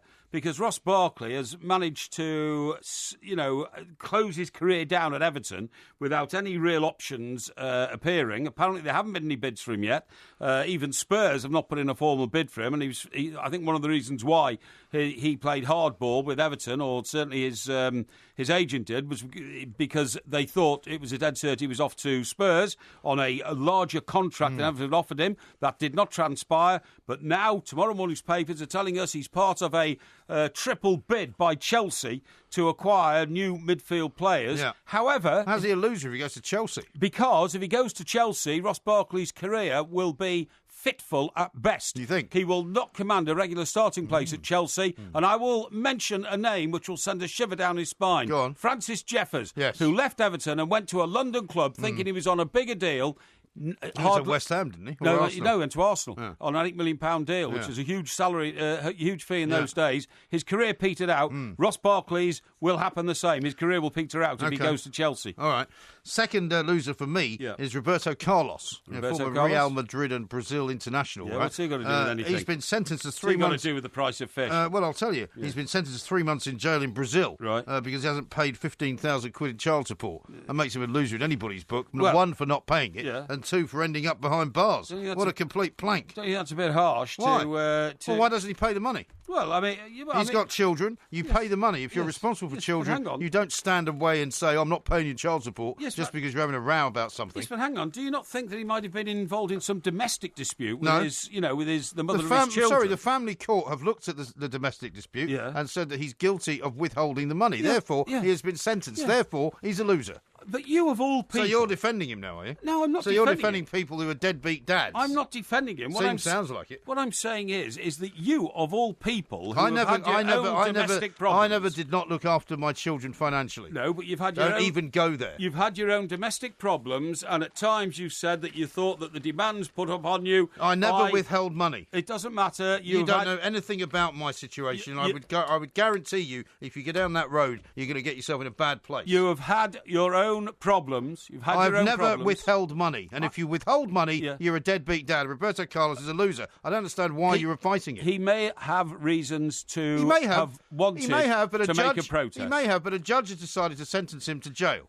for doing it. So okay. that makes him a loser in my book. You think people who go to jail for failing to pay child support are winners? No, I do not. I don't understand you. No, I do not. I just don't know the circumstances behind it. Give me your third loser. My third loser is Caribou, or as Caribou. I called it the other night in a tweet, the Carry-Ons. The Carry-On Cup. Because, the Carry-On Cup. Because Caribou now sponsor what used to be the League Cup. Indeed. It's been the Milk Cup. It's been the Carling Cup. It's been all sorts of cups. Yeah. It's now the Caribou Cup. Is it the Carabao Cup? The Carabao Cup, and I'm afraid it's now held in contempt and ridicule, particularly as the draw always seems to take place on the other side of the world at 4 o'clock in the morning. It's because the Carabao is an energy drink from Southeast Asia. I know. And I had to wait up until, I had to wake myself up at 4:4 the night before last to find out that Everton had drawn Sunderland at Goodison. That's going to be interesting. Your hero, Simon Grayson. Here, Simon Grayson is going to Goodison, so that's my third loser, and I think that's a very justifiable one. Okay. Yeah. My third loser is Shannon Gabriel. Oh, yeah. Do you know who that is? No. No, you see, Neither does the audience. You're not very well up on the game that's been going on all day today, which is, of course, the second test between England and the West Indies. Yes. And Shannon Gabriel is the guy responsible for dropping the simplest of catches, right? I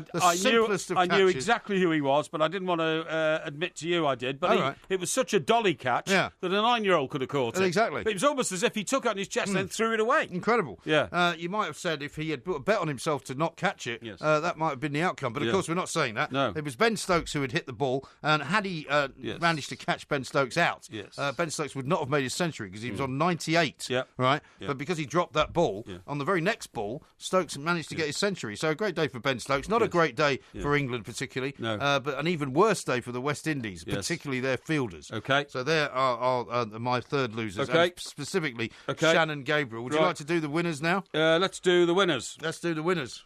Everyone's a winner, baby, that's the truth. That's the truth. Making love to you is such a thrill. Everyone's a winner, baby, that's no lie. That's no lie. You never fail to satisfy. Now, after your vitriolic attack on me, I'm quite happy for you to go first with your first winner, if you wish. Thank you. Yes. Well, my first winner is probably the most obvious one I've ever given you. Yeah. But it has to be Gylfi Sigurdsson, who has scored the goal of the season already. Well, that's what you say. Well, have you seen it? Of course I've seen it. Well, how do you rate it? Well, I think it's a great goal, but I think you Fantastic can't goal. say it's the goal of the season. It's not even September. Well, as far as I'm concerned, so far this season, it's the goal of the season so far. I mean, there's already a massive debate about whether he even meant to do it. Of course he meant to do it. How do you know that? Because he scored it, that's why, and he was hitting it from 50 yards out, man. And he was falling over while he kicked it. No, he wasn't. Yes, he was. No, he wasn't. He was halfway on the floor. Rubbish. That was his was pirouetting halfway balance on the floor. But anyway, look, there's no disputing it. It was what's popularly known in the business as a worldie. And was it a winning goal then? Well, it took Everton to a most comfortable... It was an equaliser, wasn't it? No. In the aggregate score, it took Everton to a most comfortable two-goal cushion. I see. Therefore, as far as I'm concerned, it was a winning goal. Right, okay. Yeah. They'd already had a two-goal cushion, but then one goal was pegged back. Right, who's your first winner? My first winner is Right Said Fred. We talked about this on the show we did earlier on Talk Radio. Yes. Because Right Said Fred are being credited along with the writer of Taylor Swift's new single. For my shirt. Too Sexy for My Shirt. For my shirt. Taylor Swift has sampled the song I'm Too Sexy. Yep. And so Right Said Fred are going to make a bucket load of money off the back of Taylor Swift making the first global #1 as her new image is Taylor Swift. And this is a woman with 85 million followers. Right? And Right Said Fred made quite a lot of money off that song in the first instance. But they're now going to make even more. You're right. So they're going to be very happy about that. Okay. Now, I think it's rather a weak and tenuous well, you winner. may think that, but the votes are going to come in from the general public. Yes, of course, So we don't decide. Right, okay. My second winner. Go on. Nathaniel Chalobah. Okay. 22-year-old Watford player. Yes. Who's, was formerly with Chelsea, was loaned out all over the place, but at the age of 22 is now broken into the England squad, and he's only the fourth Watford player ever to be capped by England, and I think that's a fantastic achievement. Yeah. The others were, in fact, he's only the third, I'm sorry. The other two were Luther Blissett and John Barnes. Okay. So an outstanding achievement for the young man at, what you would popularly call an unfashionable club. Well done. OK. Well, let's go for somebody who's a bit more of a fashionable club. For my second winner, it is, of course, Ousmane Dembele, who has just been signed by Barcelona from Borussia Dortmund. Has that deal gone through? It has. He's going to join them for a fee that could rise to 135.5 million, right? Which is second only in value, of course, to the 200 million that they got for Neymar from Paris Saint-Germain. He's only 20 years old, and he's already being described as the best player in the world, right? Okay, which is an extraordinary thing. He was the guy who sort of terrorised the England defence when he was playing for France. That's right. In that game not long ago. Physically, he's described as so powerful, he can play equally with both feet. He can take free kicks with both feet. Yes. He can play to the right, he can play to the left. And as a number 10, he is best sitting just behind the strikers. So he didn't score a lot of goals for Borussia Dortmund. No, he didn't. But apparently, that's the amazing thing. 6, wasn't it? Yeah, only season? 6. But he will probably fit in very well to that Neymar role, playing with Messi and Suarez. I mean, how bad could that be? Maybe. I mean, he's also made a huge amount of money himself. Well, that's why I'm making him a winner. Yes, OK. Well, my third winner, right, go on, is Conor McGregor. OK. Now, I know the fight hasn't taken place yet. You know, I was going to say that. Yeah. So I agree with you. Yeah, fight hasn't taken place yet, but nevertheless, the boy has done such a remarkable job of promoting himself. 4.5 years ago, he was on welfare. Yeah, literally. I mean, he was on benefits for being unemployed and unemployable, and he's risen to the top of the world because it doesn't matter what the outcome of the fight is now. He is not just made for life; he's a £100 million man. Yeah. Do you know who my third winner of the week is? On. You. What? You mad? Yeah, no, I'm not mad. Why? Because your last 2 trebles that you've predicted have come true. Well, that's true. And now, I can't tell you too much about the betting company concerned. Yes. But they paid out a pretty penny to people who have copied your suggestions. Over £26,000. Yeah, well, I'm trying not to give too many details away. I'm not giving the details You're away. Incapable of keeping stum on these matters. However, so I'm actually going to make you my third winner of the week. Well, I think I'm hoping that your streak is going to come to an end soon because I'm finding it rather hard to put up with, I have to say. Yes. But we shall see. Those are our 3 winners and our 3 losers each. You will now have an opportunity to vote on them. Indeed. All you have to do is go to at the 2 mics, and you will find pinned to the top of that Twitter account an operation which will last for an hour. Yes. And you'll be able to vote for the next hour. Yes. And we'll give you the result before the end of the show. That's right. We are the 2 mics. What are you going to say? Vote Porky. Vote often. Yeah, don't vote often. Just vote once. This is talkSPORT. Vote Porky. 'Cause I got a brand new combine harvester and I'll give you the keys. Come on now, let's get together in perfect harmony. I got 20 acres and you got 43. Now I got a brand new combine harvester and I'll give you the key. There's not been a great reaction to you suggesting what Bristol should do, which is basically to knock down both stadiums and build a new one on the outskirts of Bristol. It's absolute common sense, man. Well, I've got a note here from somebody who's not very happy at all. Right.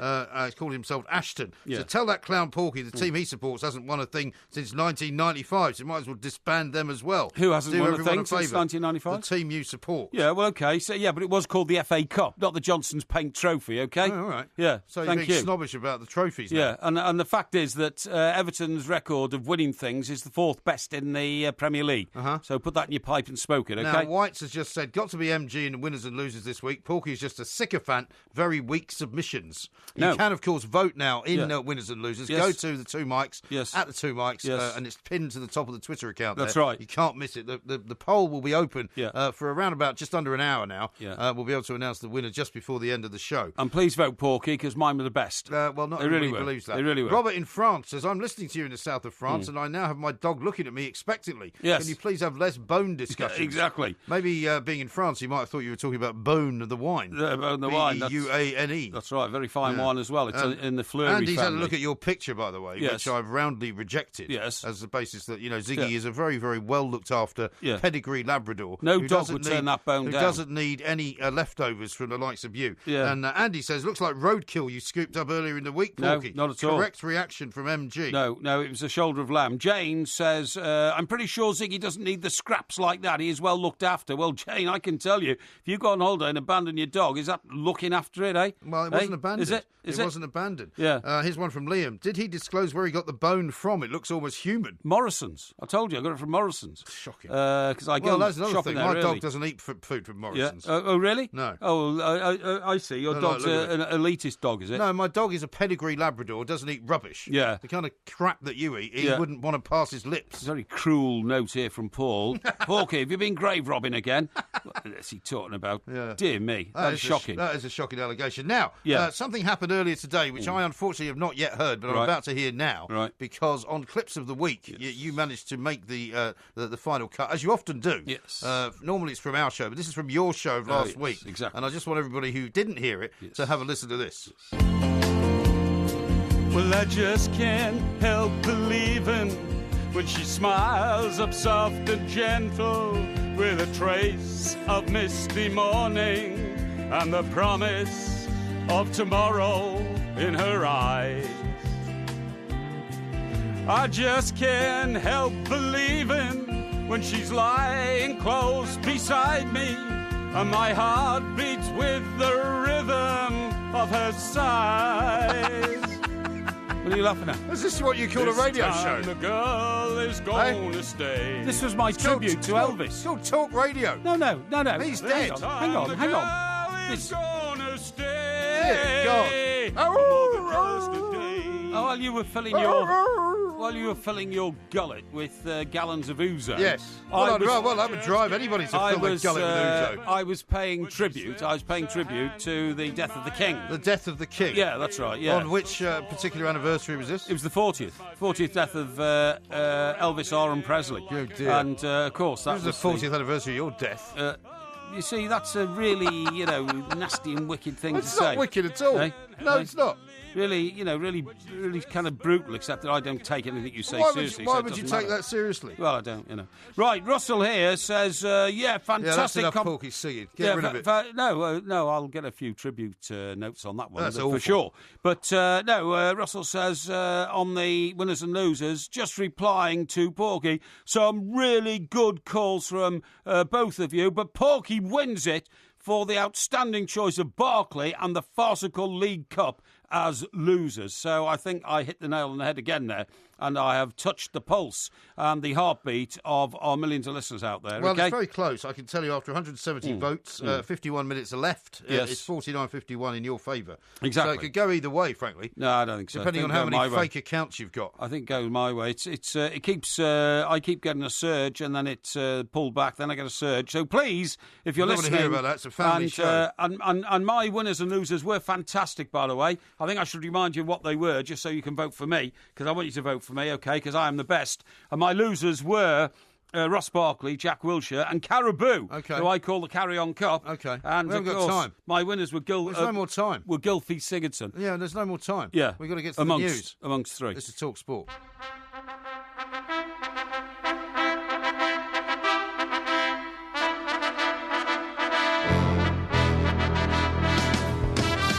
I'll stomp my foot right in the centre of that ring. I won't go nowhere other than the centre of that ring. So let's go. Let's see who can take it. He's over there twiddling his thumbs, twitching away. I see a man afraid. That's it. We'll see tomorrow. I just want to thank the fans. I'm not really worried about the scale or the last time. This will be Conor McGregor's last fight also. The fans can't fight for you. It comes down to the two competitors. The fans cannot fight for you. 49 times I went out there, it was one-on-one. Mayweather, McGregor there on Sky Sports. Unbelievable stuff. I mean, the £700 million fight. It's all over the front pages this morning because, of course, the fight is later on today. It is. Albeit that it's in the sort of early hours of tomorrow morning for us because Las Vegas is many hours behind. Yes. But it is, I mean, you have to say, it's a magnificent kind of event now. That's right. Despite the fact that a lot of people will say it's a bit of a circus, whether it's showbiz, whether it's sport, it doesn't really matter in the end. I mean, it is an event, the imagination, hasn't it? It has. Do you know what the rule is about having a beard when you're boxing? No. What is the rule? You have to be able to see the defined jawline. Really? Yeah. Okay. So McGregor's sort of quite well trimmed beard. It's got to be very well trimmed. Okay. It's got to be very well trimmed. You can't be. If you were in a, I have my beard attended to, and I go and have my hair coiffured. Attended to? Yes, that's right. By what? Well, by a bloke who trims it for me. What, right? you really got the same barber? Excuse me, my You mean stylist. that guy who pretends to be Italian that Hang cuts your hair? hang on, my stylist. Your stylist. And, I think you should fire the stylist. And they always say to me, "Do you want a number 3 or a number 2?" And what do you say? That's the depth of the trimmer. Is that not referring to the number of chins? No, you idiot! It's what a stupid thing to say. It's the depth of the trimming It's about the apparatus. but it's a very scraggy beard, yours. No, yeah, well, at the moment it just needs doing, and it will be done. It will be done. Why can't you do it yourself? Yeah, I can, but I prefer to have my coiffurist do it. Coiffurist? Yeah, because he gets it right. You know. Does he? What's his name? His name? Yeah. Antonio. What? No. What is it? Sid? No, John. John. What's the problem? Because it's just ridiculous. The Why? idea of you having somebody attending to your Yeah. beard. Yeah, that's right. Yeah. It's a nonsense. No, it's not. No, it's not. total nonsense. Anyway, listen, we need to talk about Rafa. No, I need to talk to you about something else first. Oh, what's I've got that? a note here, a lovely note from Naomi in Sarasota. Okay. Who has tweeted in and says, "Welcome back, MG. I'm tuning in from Sarasota in Florida, which is a very nice place." It is. She says, "I'm hoping that Porky gave you one of the Mont Blanc pens that I sent in last week." Ah. Now, you've not mentioned this to me. No. So you're either keeping something from me, right, or there's something you wish to tell me. Right. I will tell you about the Mont Blanc pens when I get round to it. What do you mean, when which you get round to it? Which will be before the end of the show.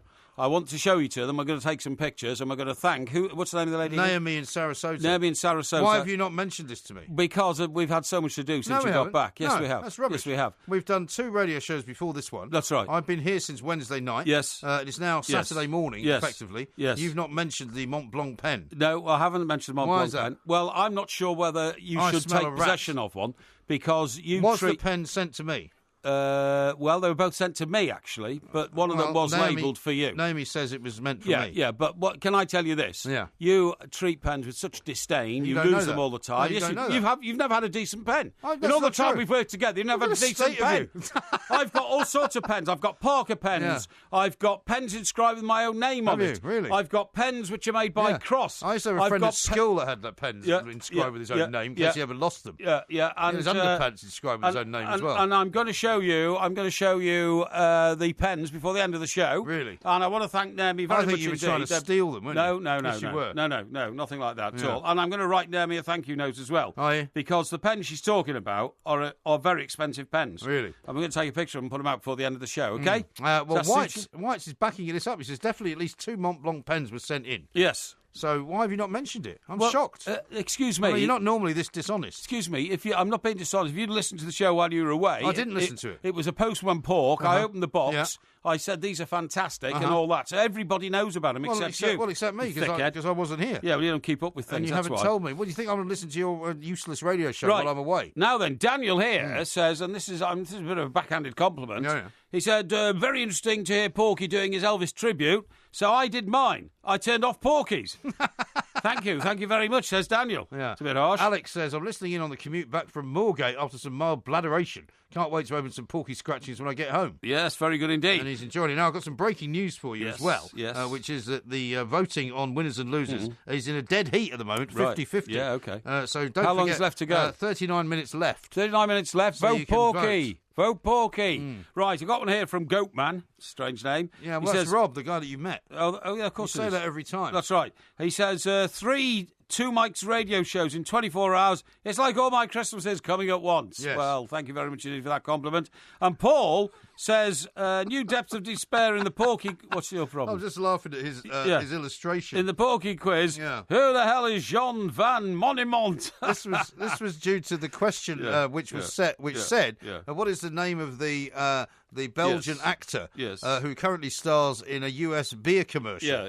And you, unfortunately, weren't able to correctly identify Jean-Claude Van Damme. I got Jean and I got Van. You got Jean Van Monimont. Yeah, I know, yeah. It's a bit of a problem. Never But mind. anyway, Tracy, who's a regular correspondent, says, thumbs up to Porky on the Elvis song, Croon-tastic. Lovely song. Tracy, thank you very much indeed. Okay. I thank you for your compliment. And Chris, of course, has got the right idea here. Replying to the two mics, and to Porky in particular, vote Porky, vote often. Yes. That is the message. Yes. Now, we're talking about Rafa Benitez coming up, because Simon Johnson's going to join us shortly to tell us what's all in the papers. But the most interesting story, I think, as was quite rightly pointed out by Pat, our producer, is on the back of the Mirror. It says, out on the toon, Rafa admits, I'm not here forever. Yes. Now, I've already seen some interesting action on social media where people are saying, some Newcastle fans are saying, well, this is typical because the media's always got it in for Newcastle. Yeah. Now, No, you we and I have haven't. both worked in the media. Exactly. It's wrong to say that, isn't it? Of course, it's wrong to say that. I'm a big admirer of Newcastle. Everybody who's listened to me over the years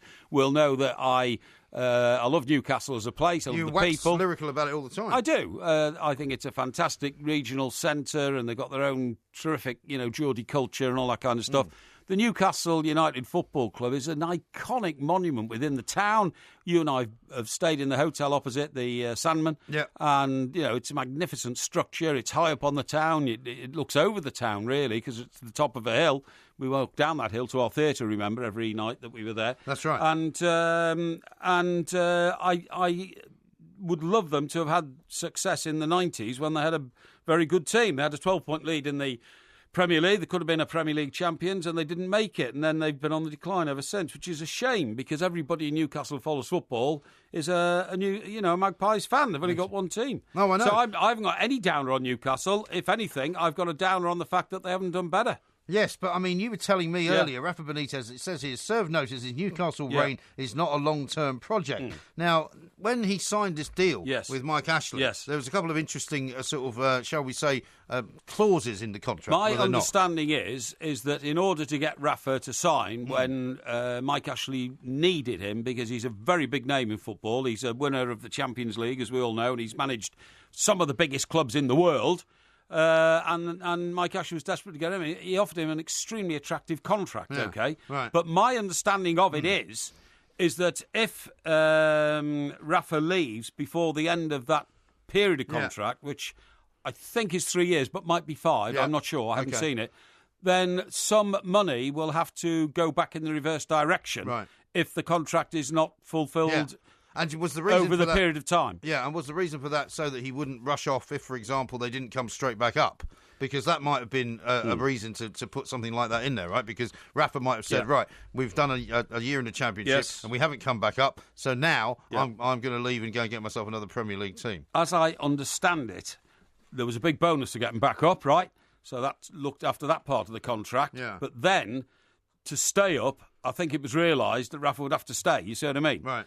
Because they didn't want to slide down again. Sure. And it's that part of the contract which, as I understand it, is repayable if Rafa decides, as you quite rightly say, to have used this, very competent fee to get them back in the Premier League as a stepping stone to another club. The problem, of course, for Newcastle at the moment is that Rafa's record so far in this season's Premier League is not very good, is it? I mean, they're languishing down. No, at the but bottom. he would say, because I haven't been allowed to buy any players, and that was always the going to be the problem. And that's still his kind of mantra at the moment. Yes, it is, yeah. And I mean, you can't keep going on like that without falling out, presumably, with the owner. No, you can't.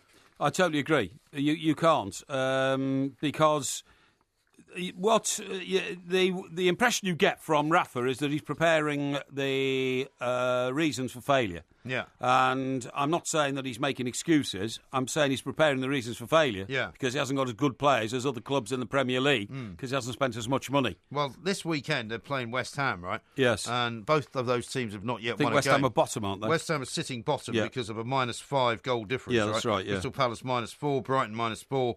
Yeah. Newcastle -3, Bournemouth -3. Those are the bottom 5 teams with no points. Yeah, that's Nil right. point. That's right. And I mean, you'd have to say of all those teams, Newcastle isn't any worse than any of the others, are they? Well, they're very average. That's the problem. They came up with any team in the Championship comes up to the Premier League has got to bolster their squad, because the gap between the Premier League and the Championship is now so big that you can't put a Championship team in the Premier League I mean, look at Aston Villa we've been talking about Yeah. earlier on the show. Right. They're not even a good championship team. Right. And they've well, got do you know resources. what people in the office were saying when that Yeah. first goal went in, Bristol City's first goal? Yes. What a typically championship-style goal. Yeah, it was, You know, yeah. because the free kick comes in, Yeah. you know, it bounces around in the penalty That's area right. about 5 different times. Like the old- Eventually, somebody takes a swipe at That's it right. and sticks it in the back of the net. That's right. We're about 8 yards out. Like a And it's- pinball wizard. Yeah, kind of scrappy. Yeah. You know, and you're right. I mean, people say, the championship's by far and away the hardest league to play in. Yes. But you'd have to say it's not terribly skillful. No, it's not. I totally agree. So, Newcastle have got to do something to avoid another relegation battle, and Rafa knows that, and he can see that. I'm just looking at the Premier League now, right, and I'm thinking, where would he go, or where could he go? Who Yeah. needs a new manager? Well, I mean, I'll tell you who's going to need a new manager soon is West Ham.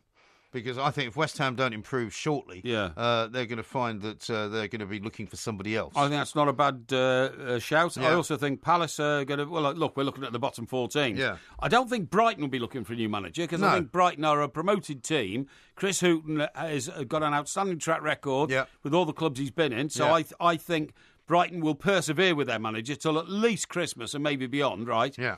I think the Newcastle situation is fraught because Rafa has such high expectations. I think Bournemouth is not a crisis club because they have tremendous faith in Eddie Howe, even though they're on 0 points as well. Yes. So I think you're right. I think West Ham, and I think Crystal Palace, to be honest, because, the problem with Palace is that Mr. De Boer, what's his name? Frank De Boer. De Boer. Yeah, I don't think he's the answer. Well, the thing is, he's triggered a revolution. Yeah. He said, I'm going to play it a different way. Yeah. Now, when you trigger a revolution, it either works and Yeah. you're hailed as a hero, Yes. or it doesn't work and you're asked, why did you trigger a revolution? Why didn't you just play it the way Sam Allardyce played it? It sounds ridiculous to say this after only so little time in the new season. Yes. But if you played 2 games and got no points, the revolution ain't working. Well, and you haven't got time. No. I'm afraid. Yeah. You lose another 2 games, you're going to struggle to get out of relegation. I tend Anyway, to agree let's with talk that. to Simon Johnson coming up very shortly. Indeed. He's Evening Standards man. Yes. He'll tell us some of the other stories He in will. the papers. He and will. you might be interested to know about them because many of them mention Everton players. Yes, that's right. This is talkSPORT. Indeed. Crazy, but that's how it goes. Millions of people living as ho-oh-ohs. Yeah, but maybe it's not too late.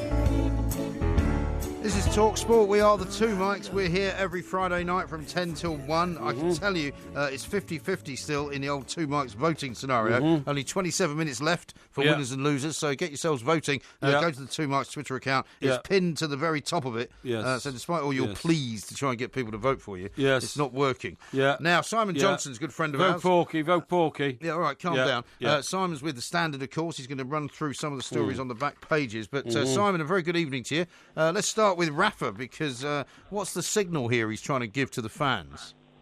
Well, the back page of the Mirror reads out on the tune, and basically Rafa Benitez is once again inferring that he might not be around for that long. Of course, he's been very sort of frustrated with the lack of signings for a while now, not just this window, but the January transfer window as well. And the money sort of that he thought he was being promised by Mike Ashley. He still signed 6 players, but I think they've only spent about 30-odd million quid. And he says normally managers talk about projects saying they need 3 to 4 or 5 years. I'm not talking about that because you never know in football. And he goes on to sort of say, I had a meeting with Mike Ashley. Certain things were said. I was hoping to improve the team. Well, we haven't improved. And the results, you have to say, reflect that because they've lost all 3 games, including in the Carabao Cup. So all is not well. And the thing is when a team gets promoted, normally they've got the feel-good factor, which helps them in the first few weeks of the season, grab a few more, a few unexpected points. But it just seems that Newcastle have started almost where they left off when they were relegated. That's right. It's a terrible malaise. Have you heard this story, Simon, that Rafa's contract is a sort of complicated one and that he might have to sort of, renegotiate money going back to Newcastle if he leaves before the end of the contract? Well, that would certainly complicate matters, and one would think that would make him perhaps focus at the job at hand and stop sort of talking so pessimistically. I think there comes a point with managers where okay, look, he's obviously going to talk it up a little bit with a few days left of the window to go. But I do think there comes a point where you have to change your tone. And forgive me, I'm sure the listeners are used to me always referring back to Chelsea because it's the club I report on. But very noticeably, Antonio Conte had a very, very similar negative mindset until last week ahead of the Tottenham game, where he completely did a U-turn, spoke much more positively, upbeat, and that message seemed to get through the dressing room, and look what happened with the performance, complete opposite to what we saw against Burnley. And I think sometimes managers, you get why they're moaning, because look, Rafa Benitez, he doesn't just want to keep Newcastle up, he wants to make a good impression and show he's still got it. But I think sometimes the negative sort of moaning constantly in the media does filter through the dressing room, and they're thinking, well, he doesn't believe we're good enough, so we're clearly not good enough, and they go and lose the game. No, that's absolutely... And that's a great bridge to take us into the Chelsea stories, because it looks like one of the reasons why he might have got upbeat is because he's suddenly been given the go-ahead to go out and rebolster his midfield with up to 3 players. Yes, well, this has been... Chelsea have been playing a very long game here. They've kind of been pursuing... play. We've been assured in the media that they're confident of 3 or 4 players for about 6 weeks now. Here we are with only a few days to go, and but it looks like their long game's playing off because, there's a number of headlines I could quote you, but I'm going to go with The Guardian. Chelsea home in on England midfield trio, and the 3 players are Alex Oxlade-Chamberlain, Ross Barkley and Danny Drinkwater. Now, in Oxlade-Chamberlain's case, he has rejected their latest and final contract offer of £180,000 a week. And Arsenal are going to Who can blame him? Arsenal are going to meet later today to decide, do they sell him or do they keep him and let him run out the final year of his contract? Of course, it's a big call to make because it's a bit humiliating for Arsenal, particularly if he ends up at Chelsea. They're London rivals. But do you wave away £35-40 million transfer fee? I think Chelsea, they're feeling pretty confident they're going to get their man. Danny Drinkwater, the 2 clubs, as in Chelsea and Leicester, are still negotiating a fee, but I think that will get done. And of course, Mike, you'll be interested in Ross Barkley. But he won't get a starting place at Chelsea, will he? He will probably play... Well, he's got to get fit first, of course. Yeah. But I think Chelsea are playing the long game here and thinking that Ross Barkley, because he's a bit damaged goods, year left on his contract, injured at the moment, that they can get him for a cheap price. Yeah. And they've liked him for a number of years. In fact, when I was at Goodison Park in April, when Chelsea, of course, won a big game there, it was very interesting to see technical director Michael Emenalo and Ross Barkley hugging it out in the tunnel. I mean, a lot was made of the fact that Emenalo and Lukaku at the time were hugging it out. So, of course, don't read too much into it, because look what happened with Lukaku. So that means he's going to Man United then? I mean, the thing about this, right, is that there's an awful lot of Chelsea-Everton sort of synergy in the papers this morning because, of course, they're playing each other on Sunday. Lunchtime kickoff. Porky's going to be there, so you might want to look out for him, particularly after the second half starts to come to a close. Because the last time he was down at Stamford Bridge, it wasn't a very happy event 5-0, wasn't it? For him. But according to The Sun, Diego Costa may be going the other way to Everton. Yes, I can't see it. No, neither can I. I'll refer to the story. It's just Ronald Koeman. Of course, he's asked, look, would you fancy Costa? And of course he would. I mean, who wouldn't? I mean, well, would you? I don't know. I don't know. I mean, as much as he's a troublemaker, he's a goal scorer. He is a goal scorer. I agree, and he's a great goal scorer. But if you've got to spend 1/3 of your time as a manager looking after a player who acts like a petulant child for a lot of the time, I don't think it's worth it. Well, tell that to Chelsea, who won 2 league titles in the last 3 seasons, Mike. Yes. Courtesy of his goals. Yes, he's been a complete pain in the butt. There's no doubt about it. He is an absolute nightmare, and he's shown once again this summer what a troublemaker he can be. But he's also shown for 2 of the 3 seasons he was at the club that when he's actually on it and concentrating, he's one of the best strikers in Europe. I still don't think this will happen, though, because Costa is kicking off. All this noise is about him going back to Atletico Madrid. Well, exactly. He's never liked living in England. He doesn't even like London. What's he going to think about Merseyside? And, What are you saying? Liverpool's worse than London to No, live in? no, I'm not saying that Sure. at all. What I'm saying is... Sounds like it. No, London is the capital of this country, which may have passed you Sounds by. like you're slagging off the north. There I'm to not me. slagging off the north. I'm saying that That's what I reckon. this man's attitude, he's burrowed himself away in South America and saying, I'll only return if I go to Madrid. So if you offer him, the district of Walton, where Everton is, in the city of Liverpool, I don't think he's going to sort of look at it favourably. Yeah. Well, that's enough about Everton, Simon. Let's talk about Arsenal, because we've got a few Arsenal stories around as well. Sanchez on the back of the Express and the Star, 400,000 a week, supposedly he wants. Yeah, crazy money. Now, he's another Arsenal player that they've allowed to get to within a year left of his contract. Of course, this has been rumbling on for what seems like forever, the Sanchez contract saga, but he is asking $400,000 a week. Arsenal, so far, the most they've offered is £300,000 a week. I just think that Alexis Sanchez knows what, for example, Manchester City are willing to pay him, so clearly he's going to ask for a very similar amount. I think that, and given what Wenger's saying, he's saying, look, I don't think he's going to down tools if we make him stay and see out the year in his contract. I still think that Arsenal, they might be prepared to let Oxlade-Chamberlain go, but I think out of sheer stubbornness, they will make Sanchez see out the final year of his contract. Yeah, interesting stuff. Listen, Simon, I'm sorry we've got to let you go there because we're out of time, but that's Simon Johnson there, football writer for The Standard. Yes. He'll be down at Stamford Bridge. You can look out for him perhaps on Sunday. Well, he won't be in the same there. part of the stadium as me. Well, it doesn't mean you can't look out for him, does He's a working hack. Yeah, well, I will be in corporate hospitality. Will you? Yes. £700 you paid for these tickets, right? Yeah, I have, Yeah. Man of the people. Yes. This is talkSPORT. Are you so lonely?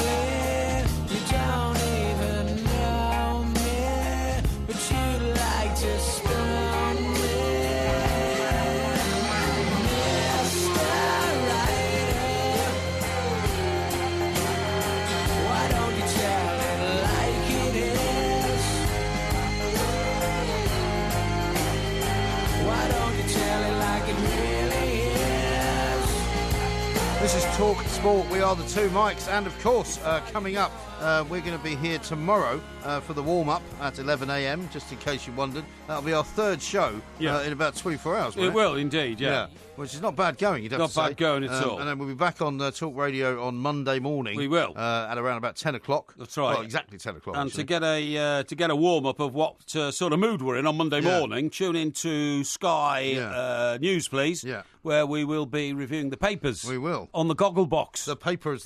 By the way, looking at the front page of The Guardian this morning, Hmm. I see your favourite school has been rocked by a scandal of leaked exam papers. The deputy head of Eton has left, apparently, as pupils have been told their marks will be rescinded. Yeah, I know. So that's all bad news, Does isn't that it? mean that the allegation is he's been pushing the answers towards his pupils? I don't know if he has been pushing them, but he's responsible, obviously, for the exams and for what goes on there. Yes. So you'd have to say that he's taken responsibility and fallen on his sword. Yes. Such is the kind of thing you do at Eton. I Well, suppose. of course it is. Now, let me tell you, 391 votes have been cast, and there's not many minutes left to vote. That's right. In our competition. It's 51 to 49 to me. 11 minutes left. What can be happening here, folks? Please, where is the Porky Army? Yeah. Come on, rally. I want you to see you coming over the hill. Where's the cavalry? Oh, yeah. Because I was leading this 58 to 42 at one stage. So this is not good, folks. Your support has dribbled away, and I'm not a dribbler awayer. So get back there, please, as soon as you can. We should. Now, I'll tell you one thing we haven't spoken about,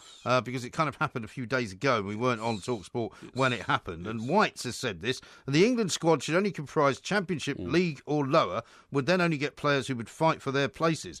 Now, this is obviously in the wake of the England squad being announced by Gareth squad Southgate. should only what? Should only include players of Championship, League level or lower. So, i.e., no Premier League players. It's an argument What kind that of people... mad idea is that? Well, people make that kind of argument all the time because the belief is that we've got these prima donna players who don't any longer care about playing for their country. Right. This week, of course, it was when Wayne Rooney announced that he was going to retire from international football, just as people were saying, should he be recalled into the England team? Yes, exactly. And Gareth Southgate does not have our confidence, does he? No, not really, no. The leadership contingent No, things go. there's too much chin stroking, when Gareth's Well, we around. call him England. Pep Southgate, don't Pep we? Southgate, and, earnest talking and Also, long has he not picked deliberations. 4 goalkeepers in the squad Yeah, he for has. a game against Gibraltar? Against Malta. Malta. Right, so we're playing Malta. So the goalkeeper for England against Malta will not have one shot to say, that's for sure. And it won't be Joe Hart, will it? No, I think it will be. I think he'll probably stick with Joe Hart. You think? Yeah, I think so, yeah.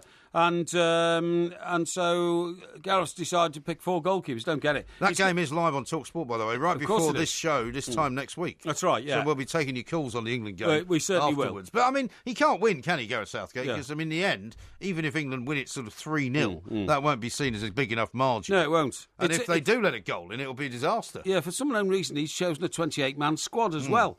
Now, that's obviously to give, a lot of players a run-out, I suppose, and that reduces, once again, the qualifying games to drivel, really, because, he probably wants to I think he can make up to 5 substitutions in an international game like that. And so all he's doing is using it as a practice match, which completely negates the whole purpose of qualification. Right. So he won't have a proper game now, in earnest, until we see him in Russia next summer. Yes. Which hopefully will be our next... I thought you were about to say our swan song. No, not our swan song, our mission next summer. Our secret mission to Moscow. Yes, that's I'm not right. sure I want to go to Moscow with you, though, because you may be a marked man from your previous attempts at communicating with the KGB. I think or whatever they're now called. I think you'll find that because of my previous visits, there might be We've still got some of those McDonald's vouchers left that you can trade for favours. I think there might be a little bit of recognition in the eyes of the old customs guys. We go through Vladikavkaz Airport Is that right? to get into Moscow. Now, you've already mentioned Nathan Chalobah, haven't you? And Yes. Jordan Pickford's in the squad, so you should be happy about that. Yes, I'm What very about happy. Harry Maguire? Harry Maguire. Yeah, yeah. This is the new Leicester player. Yeah, he is, yeah. Who came from Sheffield United Yeah, he is, originally yeah. in their youth squad. Yes, that's right. Via Hull City. Yes, that's right. And I think he was on loan to Wigan. He was on loan to Wigan, you're But absolutely he's right. kind of, yeah. nevertheless, to me, he's kind of sprung onto the scene as a bit of a surprise, hasn't he? Well, he has as a bit of a surprise, but the whole loan system has sort of corrupted the validity of players. Because, I told you about the lad, what's his name, Chalakabar.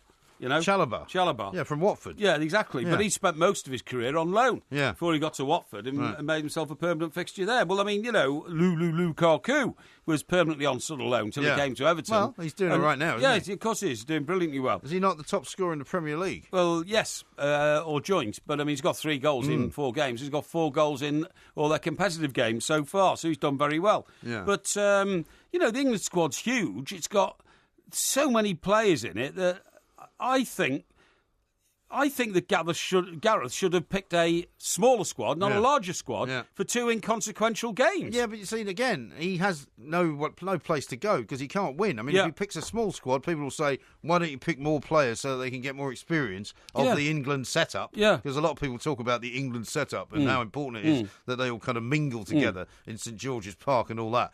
But, that's why people, I think, disappointed perhaps that Wayne Rooney is now no longer going to be part of all that. Because he could have, sort of taught quite a lot of the younger players something about what it means to play for England. Yeah, the only thing I would say is that one reason why Ross Barkley is where he is now was because for 7 consecutive England squads, he was called away, he trained with the squad. He never played. He never even got on the bench. No. He was taken. Very weird, isn't it? Yeah, taken to Wembley or to the away venue where we were playing and not even included in Do you think he's one of these players that's got something wrong without, I'm not saying anything physically wrong, but just some kind of attitude problem that managers don't like?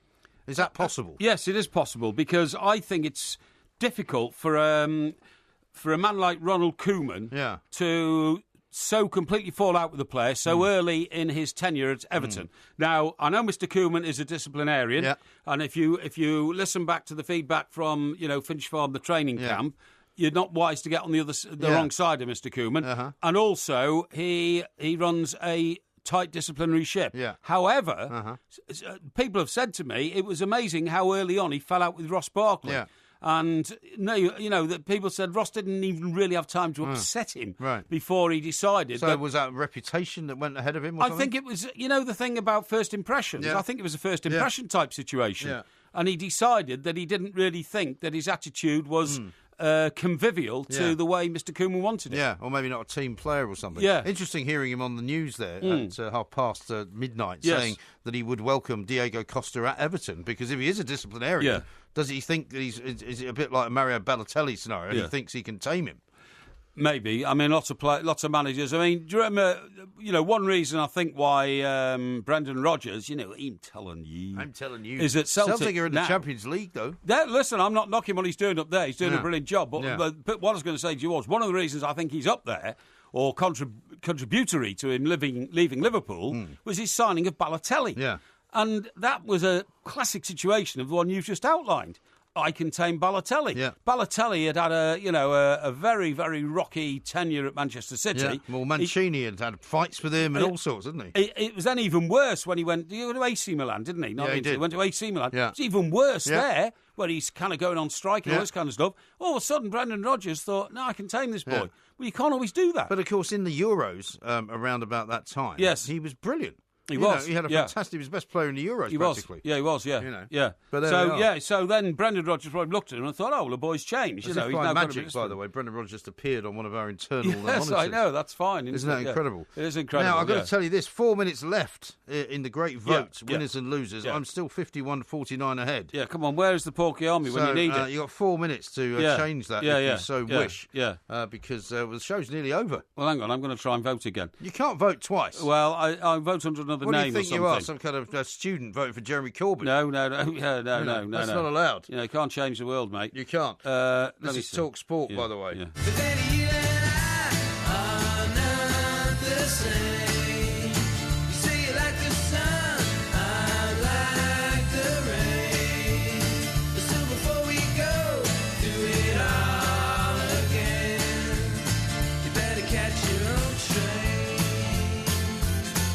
Must be nearly the end of the voting process. I think the poll is now ending, in fact. It's saying right as we speak on Twitter.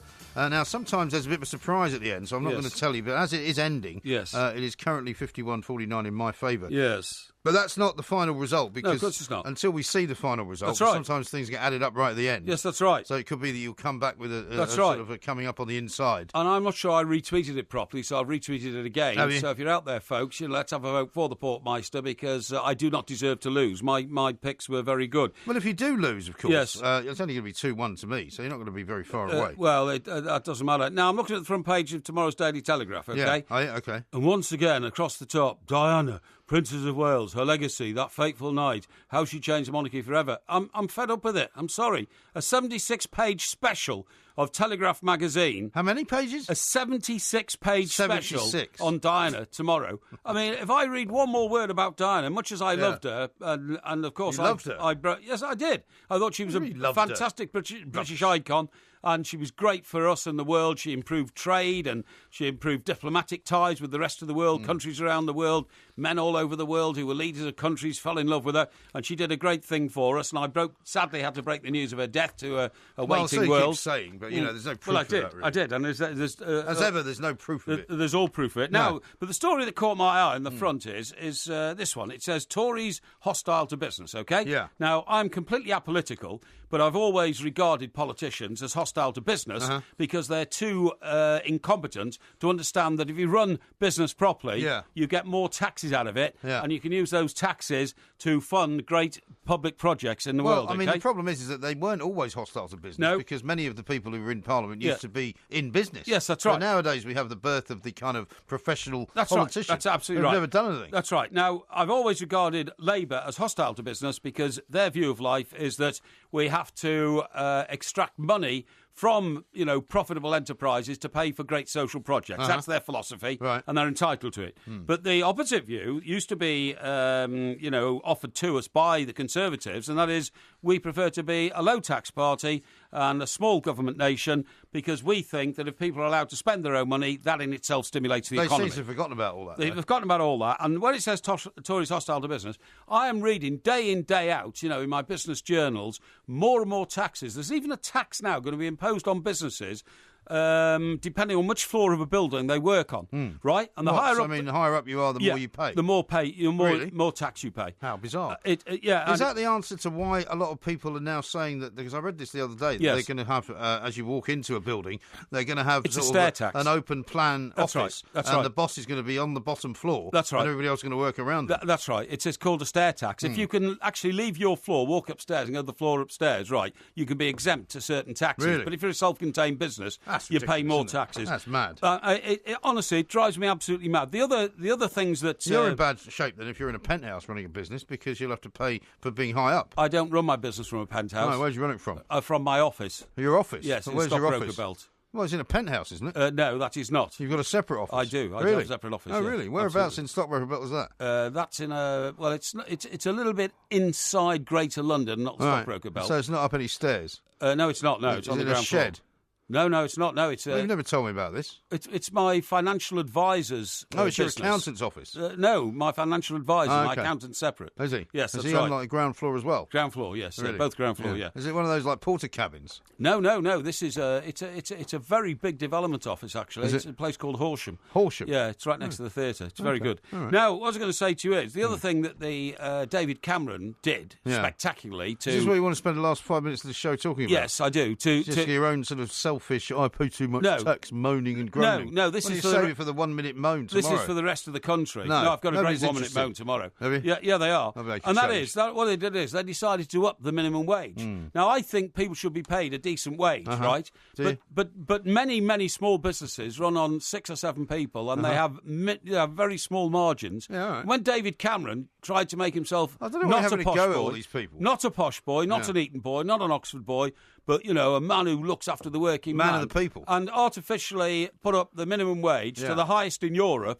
That made us uncompetitive in the rest of the world. I But he see. doesn't understand that because he doesn't understand anything. Okay. And he got rid of the Arcra. I'll never forgave him for that either. Steve says this, I'm going to vote again under another name, said Porky. Are you Yeah. sure he hasn't got numerous accounts on here? No, I haven't got numerous Well, I've got accounts. some good news for you, though. Yes. The final vote is in. It is. And you've won. I've won! Yeah. I can't believe it. 47 to 53. 47 to 53, so your I can't plea... believe it. Well, don't get too carried away. It's only 2-1. Fantastic. Yeah. That was in the last 2 or 3 minutes. My Yeah. plea to for the Porky Army to Look how come over pleased the he is. hill has worked. Look how pleased you are. Fantastic. It's a pathetic life. A pathetic life you must have. You yeah. get so excited because Yeah. you've won some little competition on the radio. Oh, fantastic. Now, I've got some other interesting news for you because I was looking at this earlier on in the You week. sure this is interesting? Not much of what you've been saying. No, it It's is. very Anyway, interesting, go on, yeah. Well, everybody knows that you're a lot more interesting when I'm here with you. Otherwise, you just spiral off into madness.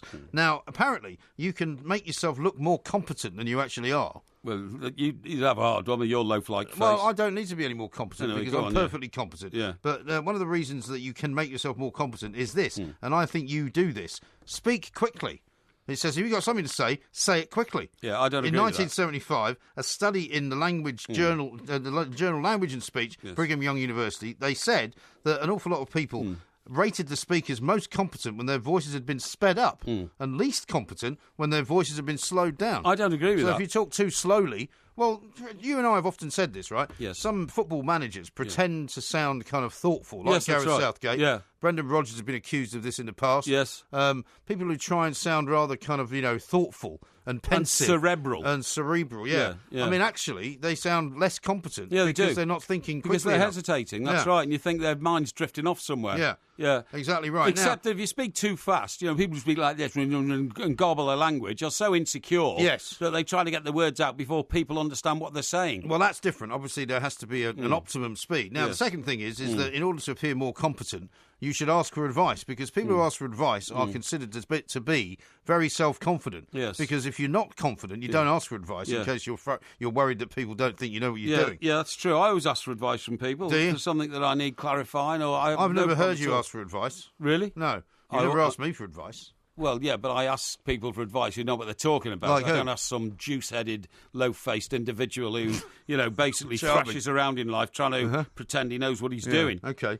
Act a little cold. Yes. You do that, but you don't actually act cold, do you? I mean, this morning you were telling us the story of how you left a dying man on the streets of London. No, I and didn't. I shoved put him in the back of a cab. Shoved him into the Yeah. back of a taxi. Yeah. So you could go back to the lunch you were having. Well, I was frightened that, my mate was going to drink all the wine on the table, which I'd paid for. Yeah. Now, here's the key one, right? Research from New York University and University of Connecticut, which I know very well, says that people's perceptions of competence actually have a different outlook depending on the shape of your face. Yes. And the more wide your face is, Yes. the more likely they are to think that you're competent. Yeah. Which means if you're quite skinny, people don't think you're very competent. I don't agree with that. Well, that's just what the study says. Well, think of Bill Gates' face. Yeah, well, his face is quite wide. It's not. Bill Gates is a very tall guy, right? Yeah, I know, but he's a long, sallow face. Yeah, but I mean, in actuality, when you see him in real life, he's got quite a wide face, got quite a big head. Yeah, and then think of the face of, for instance, who was that?